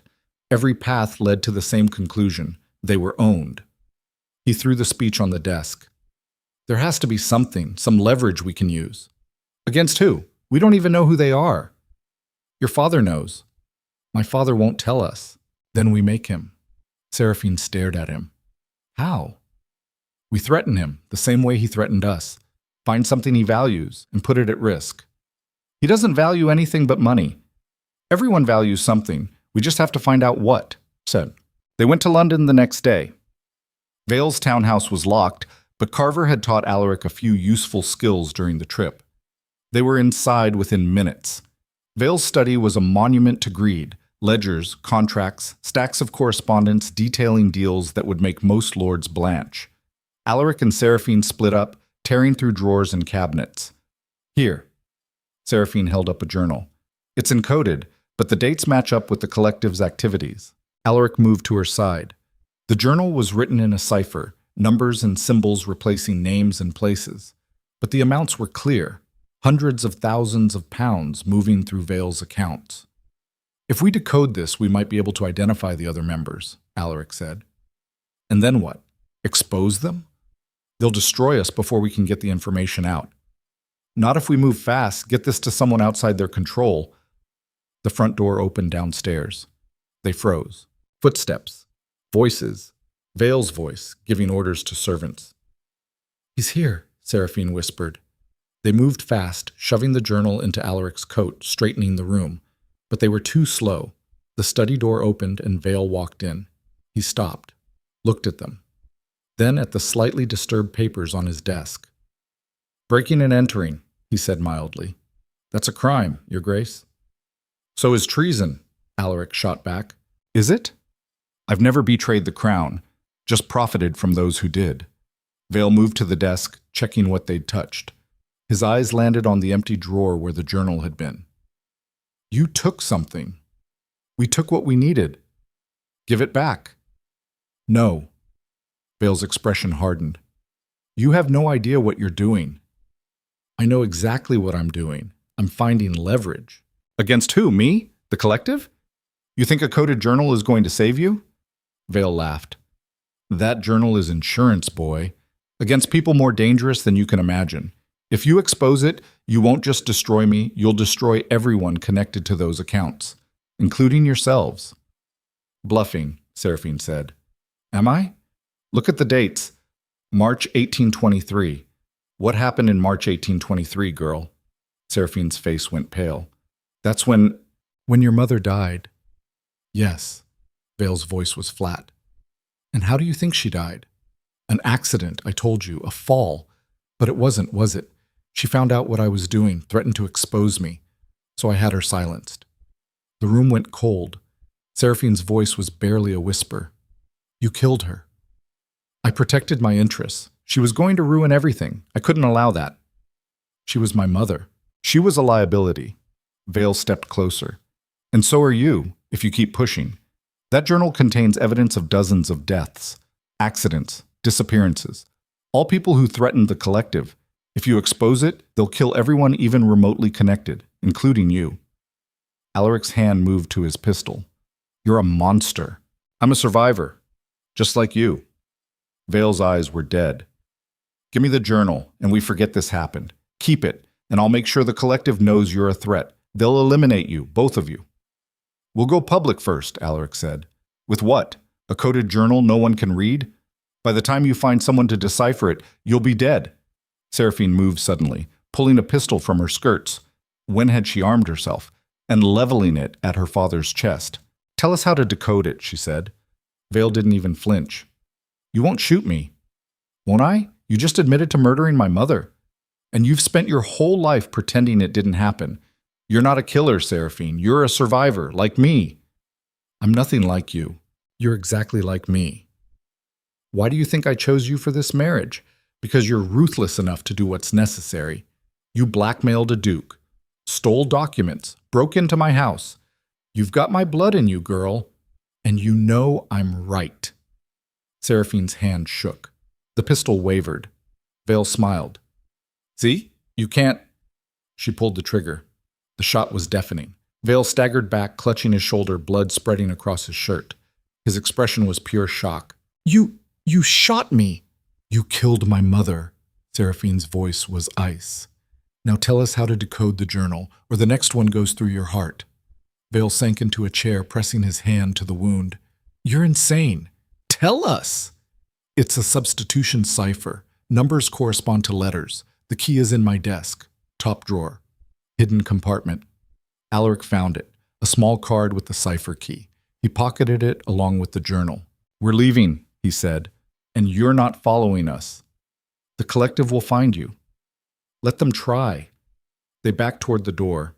Vale was slumped in his chair, blood seeping through his fingers, his face pale. This isn't over, he rasped. Yes, Seraphine said. It is. They ran. They made it back to Ashen Ridge by dawn, riding hard, changing horses twice. The journal and cipher key were wrapped in oilcloth, tucked in Alaric's saddlebag. They barricaded themselves in the study and started decoding. It took hours. The cipher was complex, designed to be incomprehensible without the key. But slowly, names emerged, dates, transactions, and bodies. Christ, Alaric breathed. There are at least 40 names here, all people who died or disappeared under suspicious circumstances. And the collective ordered all of it. Seraphine's voice was hollow. My father was part of this for decades. There's more. Alaric pointed to a section near the end. Look at this transaction. April 1825. Payment to a French officer named Duchamp, £10,000. That's the man who sold my father the letters about your father. Exactly. Which means, Alaric looked up, the collective orchestrated your father's blackmail against Rook. They fed him the ammunition, controlled both sides. Why? To test us. To see if we could navigate a threat. If we could fight. Alaric's hands clenched. We weren't fighting Rook. We were auditioning. The realization hit like a physical blow. Everything, the marriage, the confrontation, the victory, had been staged. The collective had been watching, evaluating, waiting to see if Alaric and Seraphine were useful. They'd passed the test. And now they were trapped. Seraphine stood abruptly. We can't stay here. If my father tells them we have the journal, he won't. Not yet. He'll want to control the narrative first. Then we have maybe a day. Maybe less. Enough time to get this to someone who can use it. Who? Parliament? The Crown? They're probably compromised too. Alaric thought hard, then, Pemberton. He's honest, and he owes me. Can you trust him?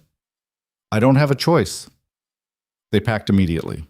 The journal, the cipher key, copies of the decoded names. Everything that could prove the collective's existence. They were loading the coach when Carver appeared, his face grim. Your Grace, we have a problem. What now? Riders, at least a dozen, coming fast from the south. Alaric's blood froze. The collective. Likely, they'll be here within the hour.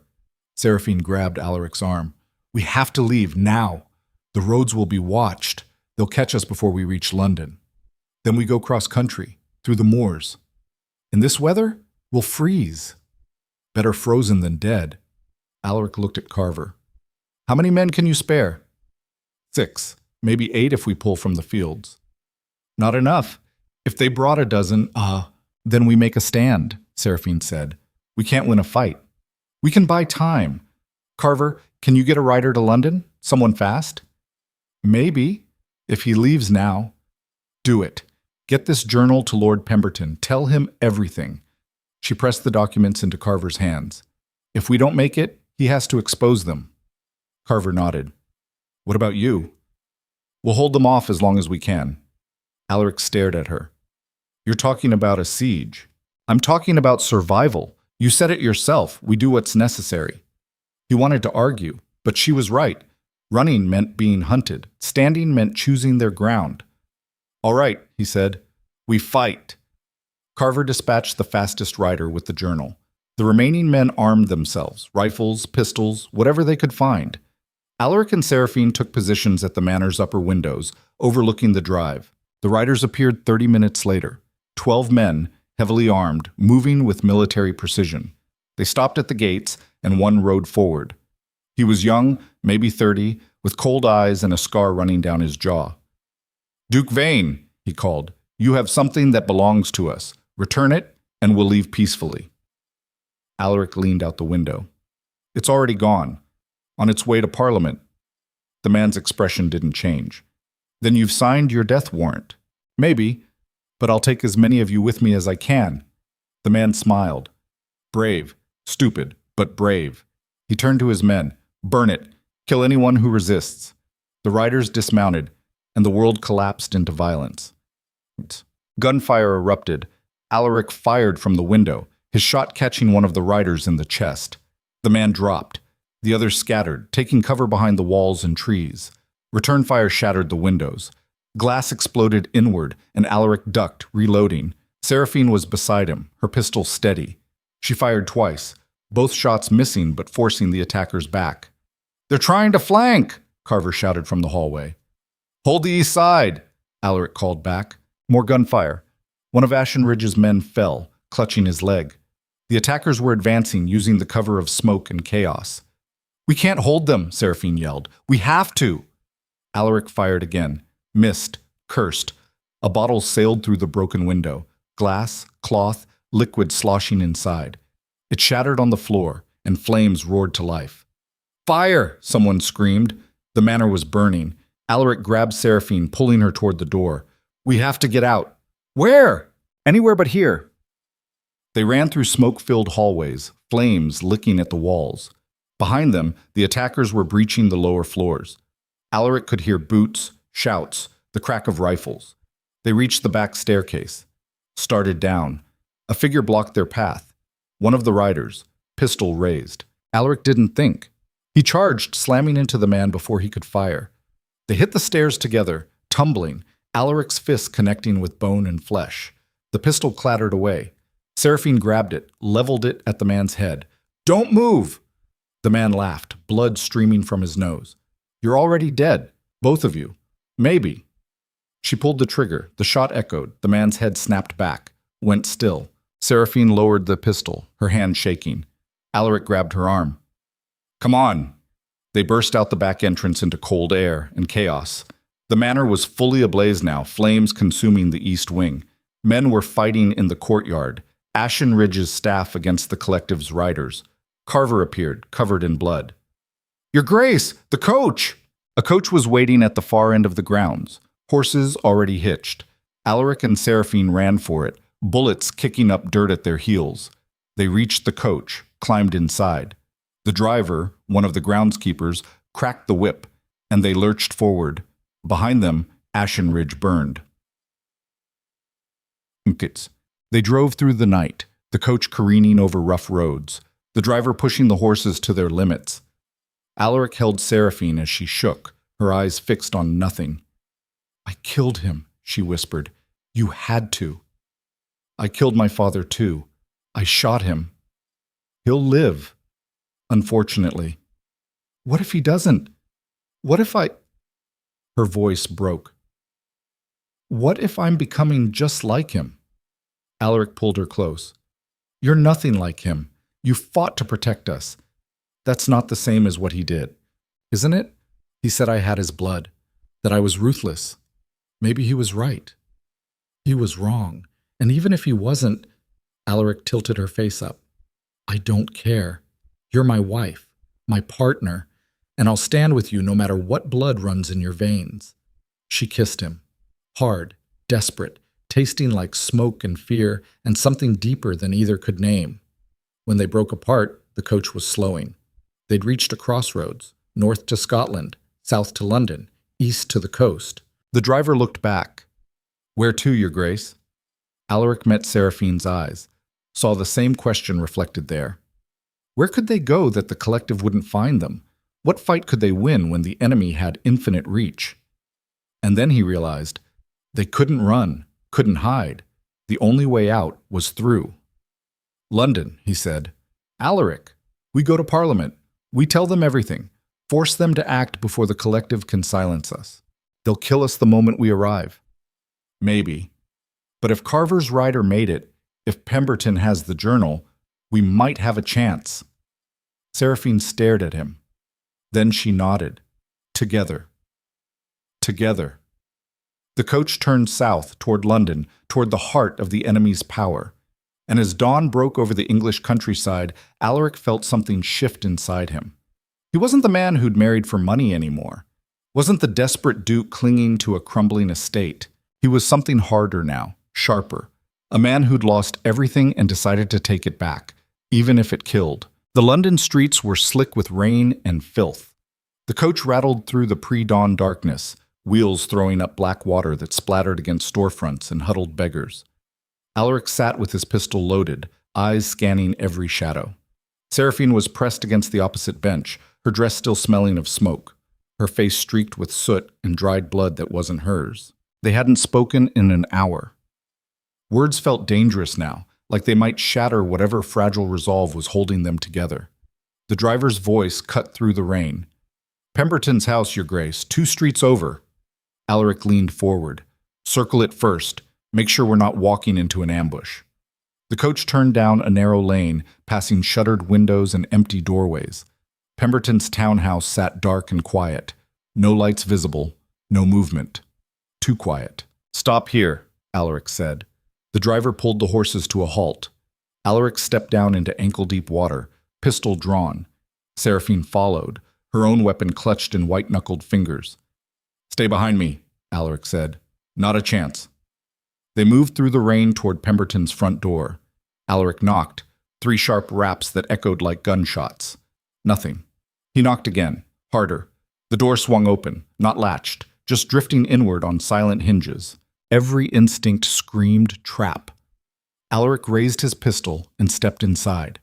The entry hall was dark, thick with shadows that moved wrong in the dim light. He took another step. His boot hit something soft. He looked down. A body. Face down in a spreading pool of blood. Alaric's breath caught. He knelt, turning the body over. It wasn't Pemberton, too young. A servant maybe, throat cut ear to ear. Alaric? Seraphine's voice was tight. He looked up.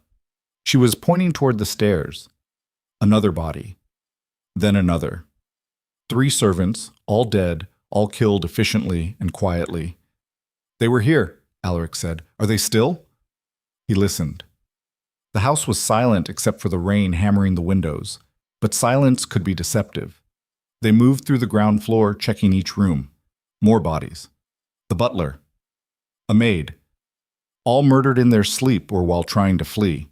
The study door was ajar. Alaric pushed it open with his boot. Pemberton was slumped over his desk, head resting on a stack of papers.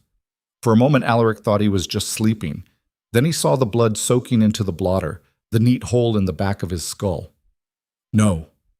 The word came out strangled. Seraphine moved to the desk, touched Pemberton's hand, cold, hours cold. They killed him before we even left Ashenridge, she said. Alaric's mind reeled. The writer. The journal. All of it had been for nothing. The collective had moved faster, struck before Pemberton could act. Check for the documents, Alaric said. They tore through the study. Drawers yanked open, papers scattered. Nothing. No journal, no decoded names, just Pemberton's ordinary correspondence and a single sheet of paper lying on the desk, positioned deliberately where Alaric couldn't miss it. He picked it up. The handwriting was elegant, controlled. Duke Vane. By now you've discovered Lord Pemberton's unfortunate accident. A tragedy, truly. He was a man of principle, which, as you're learning, is a fatal flaw in our business. Your writer never reached him. We intercepted the journal 20 miles from London. Thank you for decoding it, by the way. Saved us considerable time. You have one chance remaining. Surrender yourselves at St. James's Square by noon today. We will discuss terms. Refuse, and every person you've ever cared for will die as Pemberton did. The choice is yours. The collective. Alaric crumpled the note. His hands were shaking with a rage so pure it felt like fire in his veins. They have the journal, he said. I know. Pemberton's dead, the servants are dead.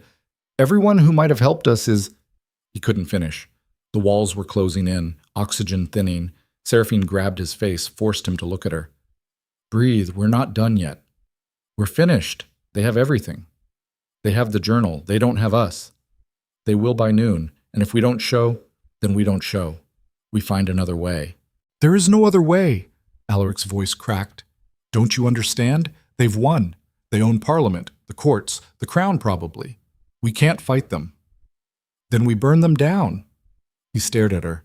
She looked insane, wild eyes, blood on her cheek, hair tangled and rain-soaked. But there was something else there too, something hard and unbreakable. How? The same way they've been operating, in the shadows. We can't go public, fine. We go underground, find the other victims, the families they've destroyed, build an army. That takes time we don't have. Then we make them think we're surrendering, buy ourselves that time. Alaric's mind churned.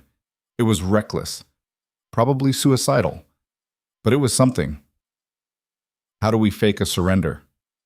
We go to St. James's Square, but we don't go alone. They had 6 hours. Alaric sent messages to every ally he could think of, minor lords who owed him favors, merchants Vale had dealings with, even a few of Rook's former victims who might want revenge. The notes were brief, urgent, promising answers if they came to St. James's Square at noon. Most wouldn't come. Alaric knew that. Fear was a powerful motivator, and the collective had spent decades cultivating it. But some might. A few desperate or angry enough to take the risk. It would have to be enough. They spent the remaining hours preparing. Alaric loaded every weapon he could find, pistols, knives, even an old dueling sword from Pemberton's study. Seraphine tore strips from her dress to bind wounds they didn't have yet, her hands steady despite the tremor in her breathing. What happens if no one comes, she asked. Then we die fighting. That's not a plan. It's all we have. She looked at him. I'm sorry. For what? For dragging you into this. If I'd just... Don't. Alaric crossed to her, gripped her shoulders. You didn't drag me anywhere. We chose this, together, and whatever happens at noon... He kissed her, hard and desperate. I don't regret it. When they broke apart, her eyes were wet. I love you. I know. Say it back. I love you too. Even though you're insane. She laughed. It was broken and beautiful. Good. Because you're stuck with me. Until death do us part. And probably after. They held each other as the clock ticked toward noon. Outside, London woke. Vendors calling, carriages rattling, the city grinding on oblivious to the war about to erupt in its heart. At 11:30, they left Pemberton's house. The rain had stopped, leaving the streets glistening and cold. Their coach rolled toward St. James's Square, and Alaric watched the city pass with the certainty that he'd never see it again. They arrived 10 minutes early. St. James's Square was empty. No carriages, no crowds, just wet cobblestones and the statue of some forgotten king staring blindly at the sky. "Trap," Seraphine said. "Definitely." They stepped down anyway. The square stayed empty. Minutes ticked past. Alaric's hand never left his pistol. At precisely noon, a coach appeared. Black, expensive, pulled by horses that looked like they cost more than most estates. It stopped 20 feet away, and the door opened. The silver-haired man from Ashenridge stepped out. Behind him, 6 armed men emerged from surrounding buildings, rooftops, doorways, alleys, all with rifles trained on Alaric and Seraphine. "Duke Vane," the man said. "Punctual. I appreciate that." Alaric kept his pistol low but ready. "Where's the journal?" "Safe. Along with all your other attempts at rebellion." The man gestured to the armed men. "You're surrounded, outgunned. Your allies are either dead or too frightened to help, so let's discuss terms like civilized people." "Terms? You murdered Pemberton, burned my home, killed innocent servants." "Necessary adjustments. The collective doesn't tolerate threats." "Then why let us live?" "Because you're more valuable alive. For now." The man stepped closer. "Here's what's going to happen. You will return to what's left of Ashenridge. You will rebuild using funds we provide. And you will serve as our voice in Parliament, a loyal, obedient voice. And if I refuse, then your wife dies first, slowly, while you watch. Then you die, also slowly. And we find another duke to control." Seraphine's voice was ice. "You're bluffing." "Am I? Your father told us how much pain you can endure before you break. Shall we test his assessment?" Alaric moved before he could think, raised his pistol, aimed at the silver-haired man's skull. Every rifle swung toward him. "Shoot me and they shoot you," the man said calmly. "You'll be dead before you hit the ground." "Maybe, but so will you." "True, but there are 11 other men in the collective. Kill me, and they simply promote someone else. Your death accomplishes nothing." Alaric's finger trembled on the trigger. The math was brutal and simple. He could kill this man, would die doing it, and nothing would change. "Alaric," Seraphine's hand touched his arm. "Don't." "He killed Pemberton." "I know, but dying here doesn't bring him back." The silver-haired man smiled. "Listen to your wife. She's smarter than you." Alaric wanted to pull the trigger so badly his teeth ached, but Seraphine was right. This wasn't the play. He lowered the pistol. The man's smile widened. "Wise choice. Now!" A gunshot cracked. The man's head snapped sideways. Blood sprayed. He dropped like a puppet with cut strings. Chaos erupted. The riflemen spun, searching for the shooter. More gunfire exploded from the buildings surrounding the square. Windows, rooftops, doorways. The collective's men dropped one by one, cut down by an invisible force. Alaric grabbed Seraphine, dragging her behind their coach as bullets whined past. He had no idea what was happening, who was shooting, whether they were about to die. Then a voice called out. Familiar. Rough. "Get down, you idiots!" Alaric looked up. Thomas Vale stood on a balcony across the square, rifle smoking in his hands. His shoulder was bandaged, his face pale, but his aim was steady. Around him, a dozen men, Vale's men, were firing on the collective's forces. "What the hell?" Seraphine breathed. Vale fired again, dropping another rifleman. "You think I'd let them kill my daughter?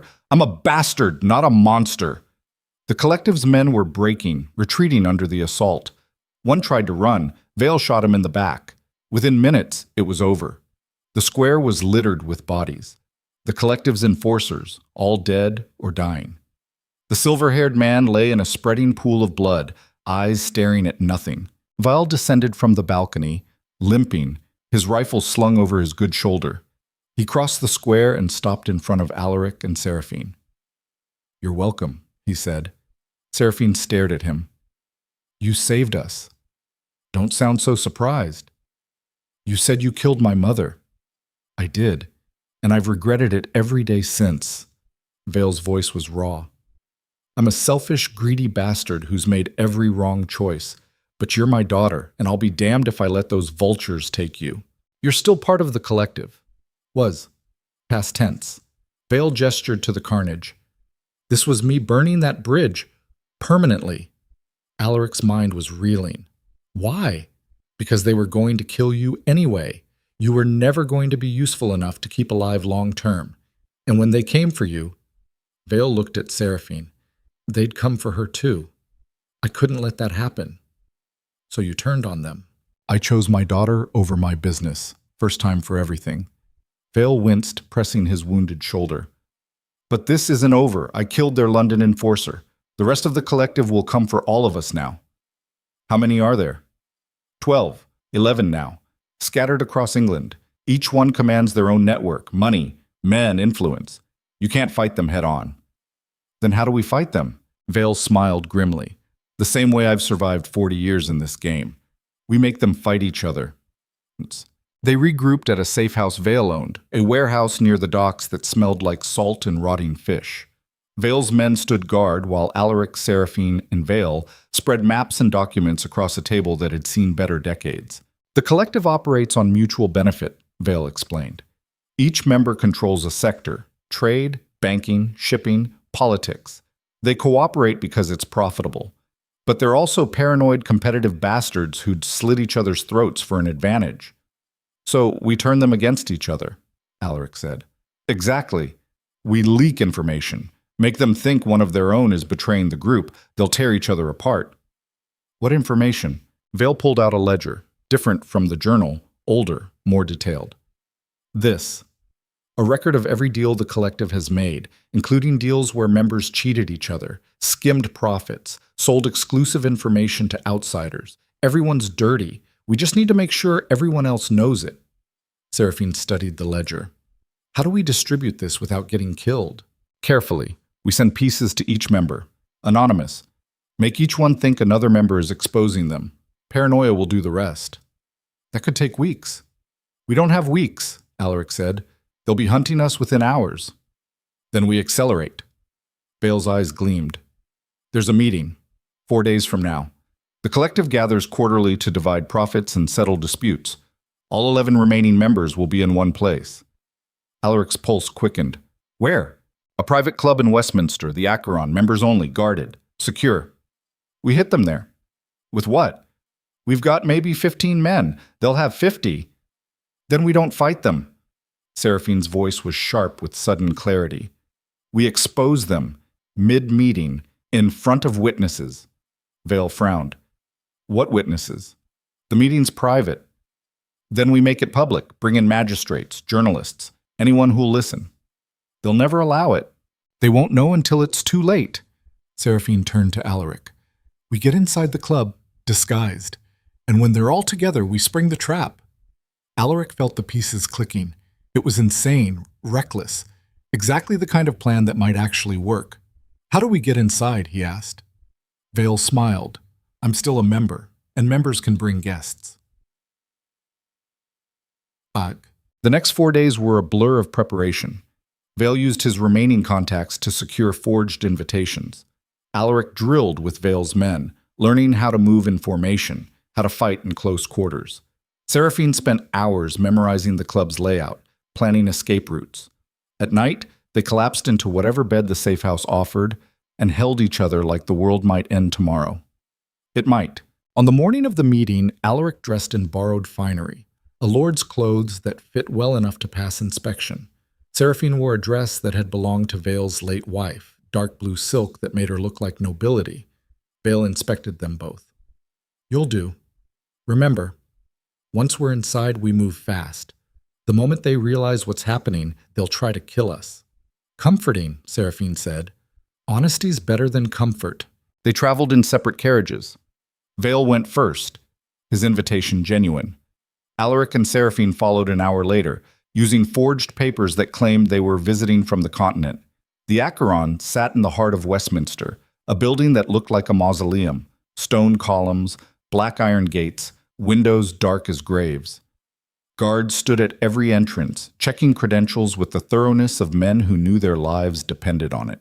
Alaric handed over the forged invitation. The guard studied it, compared it to a list, studied Alaric's face. Name? Lord Blackwood, and my wife, Lady Blackwood, were guests of Thomas Vale. The guard's eyes narrowed. Then he stepped aside. Welcome to the Acheron. They were inside. The interior was all dark wood and darker secrets. Men in expensive suits moved through halls lined with portraits of former members, all dead, all looking like they'd sold their souls and gotten a good price.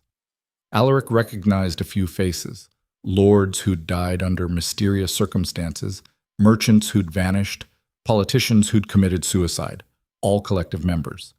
Vale found them in the entrance hall. They're gathering in the East Wing. Meeting starts in 10 minutes. Where are the magistrates? Seraphine asked. In position. I've got 3 waiting in a side room. Once we give the signal, they'll come in with warrants. And the journalists? 2, both hungry enough to risk it. Alaric nodded. Then let's end this. They moved through the club, following Vale toward the East Wing. Other members passed them, some nodding at Vale, others eyeing Alaric and Seraphine with suspicion. The meeting room doors were massive oak, guarded by 2 men the size of draft horses.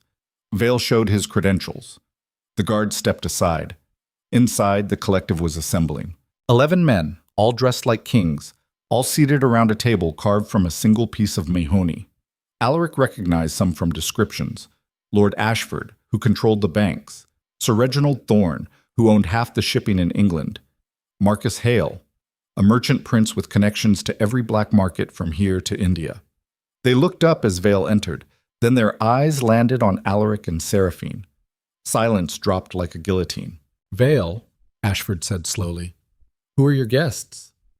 Witnesses, Vale said. What? Vale pulled out the ledger, slammed it on the table. This is every dirty deal this collective has made for 40 years. Every betrayal, every murder, every secret you've been keeping from each other. The room exploded. Men standing, shouting, hands reaching for weapons. Alaric drew his pistol. Nobody moves. You're insane, Hale snarled. There are 11 of us, 2 of you. Actually, Vale's men appeared in the doorways, weapons drawn. Trossa I amus bis. There are 15 of us, and we've got magistrates waiting outside with warrants for all your arrests. Ashford's face went purple. This is treason. No, this is justice. Seraphine stepped forward. You've been operating above the law for decades. That ends today. You stupid girl, do you have any idea who you're threatening? Men who kill to protect secrets. Men who destroy anyone who challenges them. Yes, I know exactly who you are. Her voice was steel. I've been running from men like you my whole life. I'm done running. Thorne reached for a hidden pistol. Alaric shot him. The sound was deafening. Thorne stumbled back, clutching his shoulder, blood spreading. Next one dies, Alaric said. The doors burst open. Magistrates flooded in, followed by 2 men with notebooks, the journalists. They took in the scene with wide eyes and hungry expressions. What's the meaning of this? One magistrate demanded. Vale handed him the ledger. Evidence of conspiracy, murder, treason, and about 40 other crimes. These men have been running England from the shadows. Now you're going to drag them into the light. The magistrates started reading. Their faces went pale. This can't be. It's all documented, verified, and now it's public. Vale looked at the collective. You're finished. Ashford's laugh was bitter. You think this ends us? We'll buy our way out. We always do. Not this time. Seraphine's smile was cold. Because by tomorrow, every newspaper in London will have copies of that ledger. Every secret, every crime. You'll be tried in the court of public opinion long before you see a judge. The Crown will protect us. The Crown will throw you to the wolves to save itself. Silence. Then Hale moved, fast, a knife appearing in his hand as he lunged at Seraphine. Alaric was faster. He stepped between them, and the knife meant for Seraphine's heart buried itself in his side. Pain exploded, white hot, stealing his breath. He heard Seraphine scream, saw Vale's men tackle Hale, felt himself falling. The floor rushed up, and everything went. Alaric woke to whiteness.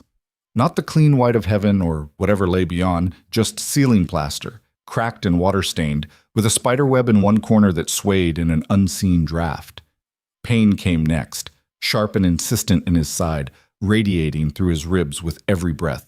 He tried to move and immediately regretted it. Don't. Seraphine's voice, close, exhausted. He turned his head. She was sitting beside the bed, still wearing that blue dress, now stained with what looked like half his blood. Her hair was tangled, face pale, eyes rimmed red. How long? His voice came out like gravel. 3 days. The doctor said the knife missed anything vital, but you lost a lot of blood. Her hand found his, squeezed. You scared me. Sorry. Don't apologize, just don't do it again. He managed a weak smile. Where are we? Still in London, Vale's safe house. We couldn't move you. She looked toward the window where gray light filtered through dirty glass. The collective's finished. All 11 arrested. The ledger went public yesterday. Every newspaper in England is running the story. Riots? Close.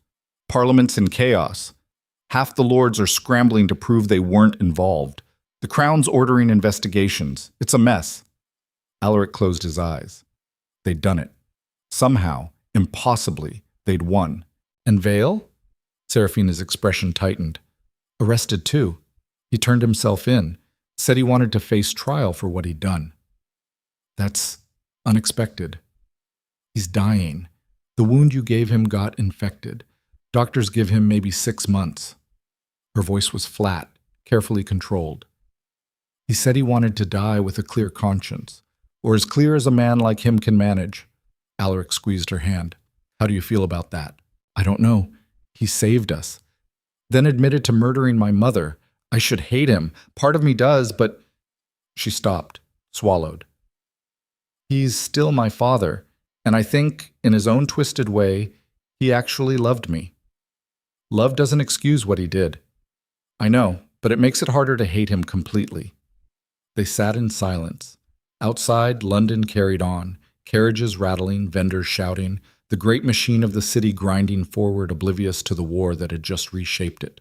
What happens now? Alaric asked. You heal. We testify at the trials. We rebuild. Seraphine looked at him. Ashen Ridge is gone. The fire took everything. But Vale's assets are being seized, the Crown's offering to transfer some of them to us as restitution, enough to start over. Do you want to? Start over? Stay married. To me. Now that the threat's gone, you could... She kissed him, hard enough that it made his side scream in protest, but he didn't pull away. When she finally broke contact, her eyes were fierce. I didn't marry you because I was trapped. I stayed married because I chose you. And I'm choosing you again, every day, for as long as you'll have me. That might be a very long time. Good. She settled back into the chair, still holding his hand. Because I'm not going anywhere. The trials began a week later. Alaric was still weak, moving with a cane and Seraphine's support, but he insisted on being there. The courtroom was packed, lords and commoners mixing in a way England hadn't seen in generations, all hungry to watch the mighty fall. The collective members sat in a row, shackled and sullen. Lord Ashford looked like he'd aged 20 years. Marcus Hale stared at nothing. Sir Reginald Thorne's shoulder was bandaged where Alaric's bullet had caught him. Thomas Vale sat apart from them, his own chains lighter, face gaunt with sickness. The prosecutor was a young barrister named Harrison, who'd made his career taking on impossible cases. He held up the ledger like a holy text. 40 years of corruption, murder, treason, all documented in meticulous detail. Harrison's voice carried through the chamber. These men believed themselves above the law, believed their money and influence made them untouchable. Today, we proved them wrong. The evidence was overwhelming. Testimony from victims' families, financial records showing payments for silence, letters detailing murders disguised as accidents. One by one, the collective's crimes were laid bare. When it came time for Alaric to testify, he walked to the witness stand on unsteady legs. The prosecutor approached. Duke Vane, you were targeted by this organization, coerced into marriage, blackmailed with evidence of your father's crimes. Tell the court. How did they control you? Alaric looked at the collective, at Vale, then at Seraphine sitting in the gallery. They didn't control me. They tried. But they underestimated two things: how far I'd go to protect my wife, and how far she'd go to protect me. He met the prosecutor's eyes. The collective operated on fear. They thought if you scared people enough, they'd comply. But fear only works if you're alone. We weren't alone. We had each other.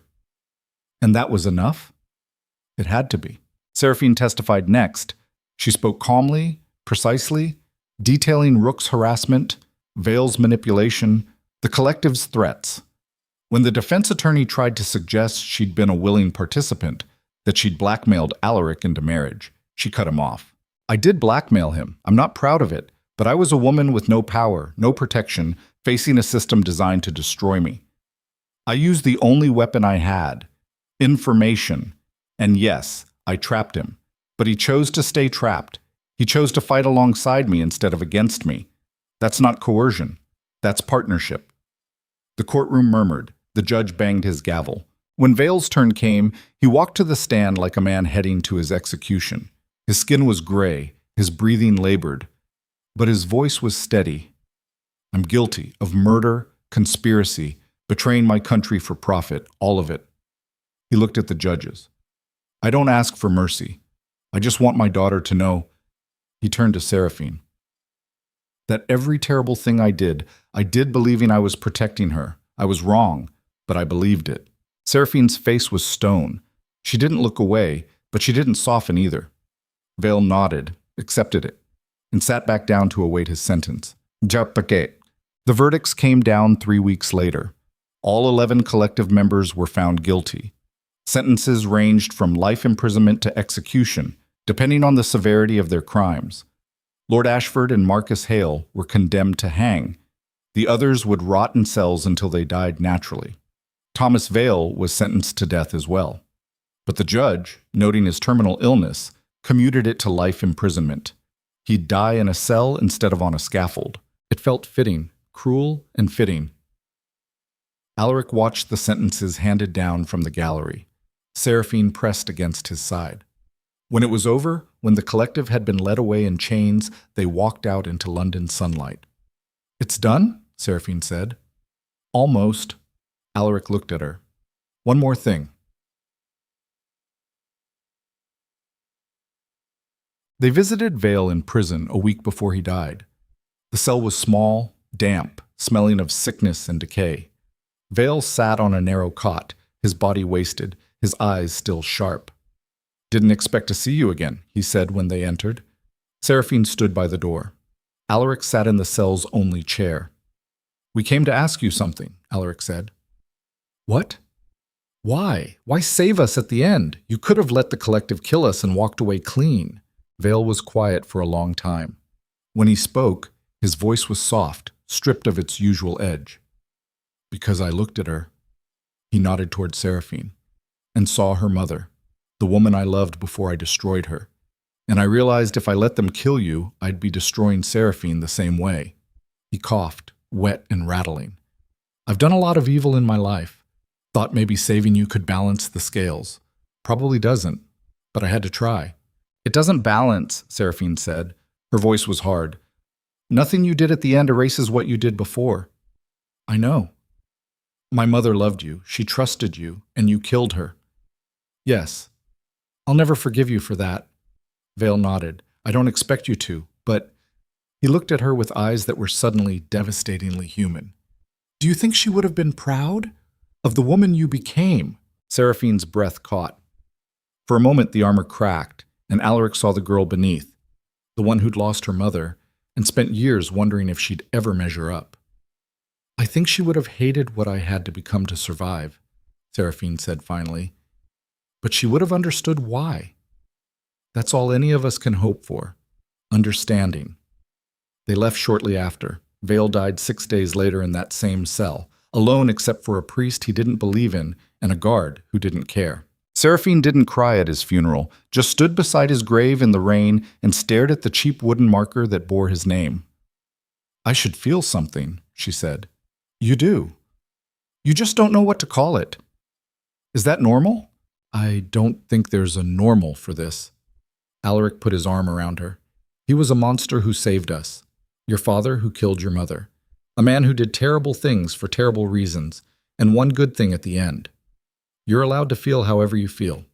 She leaned into him. I'm glad he's dead. I know. But I'm also sad. I know that too. They stood there until the rain soaked them through, then walked back to the carriage and rode away from Thomas Vale forever. Rebuilding took time. The Crown seized what remained of Vale's assets and awarded a substantial portion to Alaric and Seraphine as compensation. It wasn't the fortune Vale had promised, but it was enough. Enough to buy a modest estate in the countryside, far from London's politics and poison. Enough to start over. The estate was called Thornfield, a manor half the size of Ashenridge but in better repair, with fields that actually produced crops and tenants who didn't look at Alaric like he was about to evict them. It wasn't grand, but it was theirs. Seraphine threw herself into running it with the same precision she'd used to survive the collective. She reorganized the household, improved the farms, even started a small school for the tenants' children.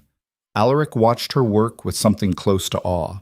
You're terrifying when you're efficient, he said one evening as she pored over account books. I prefer effective. That too. She looked up, smiling. We're actually doing it. Building something real. Does it feel strange after everything?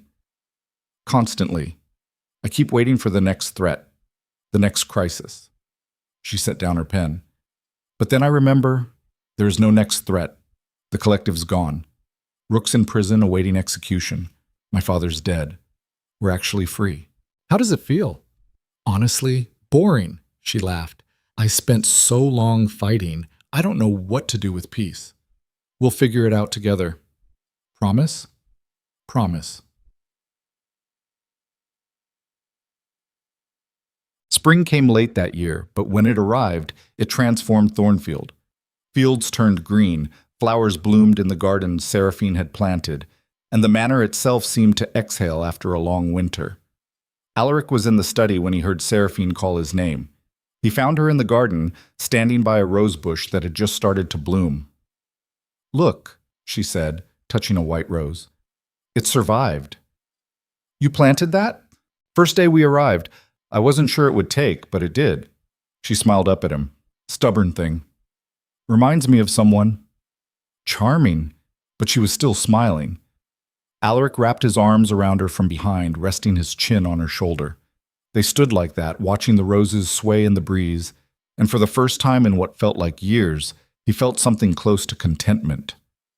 Do you ever regret it? Seraphine asked quietly. Everything we went through? Parts of it? The people we lost? The things we had to do? But not the marriage? Never the marriage. He turned her to face him. You were right from the beginning. This started as a transaction, but it became something real, something worth fighting for. And now? Now we get to find out what comes after the fighting. She kissed him, soft and slow, tasting like spring and promises. When they broke apart, she said, I want to tell you something. What? I'm pregnant. The words hit like lightning. Alaric's mind went blank, then filled with 1,000 thoughts at once. Fear, joy, terror, wonder. How long have you known? 2 weeks. I wanted to be sure before I told you. And He couldn't finish the sentence. Seraphine's smile was radiant. We're going to be parents. Alaric pulled her close, holding her like she might disappear. A child. His child. Theirs. After everything they'd survived, they were creating life. I don't know how to be a father, he said, and I don't know how to be a mother. We'll figure it out. Together. Always together. Bye. The baby arrived in early winter, a girl with Seraphine's dark eyes and Alaric's stubborn chin. They named her Catherine after Seraphine's mother. Alaric held his daughter for the first time and felt something inside him break open. Not in pain, but in a way that let light in. This tiny, fragile creature was his responsibility, his to protect, his to love. She's perfect, he whispered. Seraphine, exhausted but glowing, smiled from the bed. She's ours. That too. Raising Catherine was chaos. Sleepless nights, constant worry, moments of pure terror when she cried and they couldn't figure out why. But there were also moments of perfect joy. Her first smile, her first word, the way she'd grab Alaric's finger and hold on like he was her entire world. Seraphine was a fierce mother, protective to the point of paranoia at first, slowly relaxing as months turned to years and no threats materialized. She taught Catherine to read before she was 4, to ride before she was 6, to never let anyone make her feel small. Alaric taught her other things: how to negotiate, how to stand her ground, how to recognize when someone was trying to manipulate her, and how to walk away. "You're raising her to be a warrior," Seraphine said one evening, watching Alaric teach 8-year-old Catherine how to detect a liar. "I'm raising her to survive in a world that will try to control her. She's 8, and she'll be 18 before we know it. Better she learns now." Seraphine couldn't argue, because she was doing the same thing, in her own way. They were both raising Catherine to be strong, independent, capable of protecting herself. They were raising her to never need saving. Years passed. Catherine grew into a young woman who had her mother's brilliance and her father's strategic mind. She was beautiful, sharp-tongued, and absolutely terrifying when she wanted to be. Alaric watched her ride across Thornfield's fields one morning and felt the weight of time. He was 45 now, Seraphine 42. Their hair was graying, their bodies slower than they'd been in that desperate year when they'd fought the collective. But they were alive. Together. And they'd built something that mattered. "What are you thinking?" Seraphine asked, joining him at the window. "That we did it. We survived." "Barely." "Still counts." He pulled her close. "I've been thinking about writing it down. Everything that happened. So Catherine knows." "Why?" "So she can learn what monsters her grandfather and great-grandfather were. So she knows what we overcame. What we built from the ashes." Alaric looked at her. "And so she understands that sometimes the right choice is the hardest one. That love isn't about grand gestures. It's about standing beside someone when the world's on fire and refusing to let go." Seraphine was quiet. Then she said, "Tell her about the blackmail too. Don't make me a hero." "You were a hero." "I was desperate. There's a difference." "Not to me." She smiled. "Write it however you want. Just make sure she knows. Whatever she faces in life, she's stronger than she thinks, because she comes from people who refuse to break. Even when breaking would have been easier. Especially then." But Alaric never did write the story down. But he told it. Over years, in pieces, usually late at night when Catherine couldn't sleep, and asked about the scars on his side, the haunted look that sometimes crossed Seraphine's face. He told her about Rook, about the collective, about Thomas Vale and the impossible choices people made when survival was on the line. And he told her about love, not the easy kind, but the kind forged in fire, the kind that looked like a trap at first but became a lifeline, the kind that didn't save you, it just made you strong enough to save yourself. Catherine listened, asked hard questions, and when Alaric finished, she said, "I'm glad you didn't give up on each other. So are we. Will you tell me if I'm making the same mistakes? Getting trapped? Always, but..." Alaric touched her face. "I don't think you will. You're too smart. Too strong. You've got your mother's fire and my paranoia. That's a dangerous combination." "Good. The world needs more dangerous women." Seraphine, listening from the doorway, smiled. "It really does." Yes, Alaric died first. Not dramatically, not violently, just old age claiming what violence couldn't. He went in his sleep, Seraphine beside him, their hands clasped the way they'd been for 30 years. At his funeral, Seraphine didn't cry, just stood by his grave with Catherine on one side and their grandchildren on the other, and spoke the words she'd held back for decades. "You were my savior and my trap, my partner and my pain. You drove me insane and kept me sane, and I loved you more than I knew how to say." She touched the headstone. "I hope wherever you are, you're finally resting. God knows you earned it." She lived another 7 years, long enough to see Catherine married to a good man who looked at her like she hung the moon, long enough to hold her great-grandchildren and tell them stories about a duke and a merchant's daughter who fought the world and won, long enough to finish the work she and Alaric had started, building something that would outlast them both. When Seraphine finally died, it was in the same bed where Alaric had passed. Catherine was with her, holding her hand. "Do you have any regrets?" Catherine asked. Seraphine smiled. "Thousands, but not the one that matters." "Which one?" "Saying yes when he kissed me at the altar. Everything else, the blackmail, the fighting, the fear, that was survival. But saying yes to him, choosing him every day after, that was living. I'll remember that." "Good. And Catherine?" "Yes?"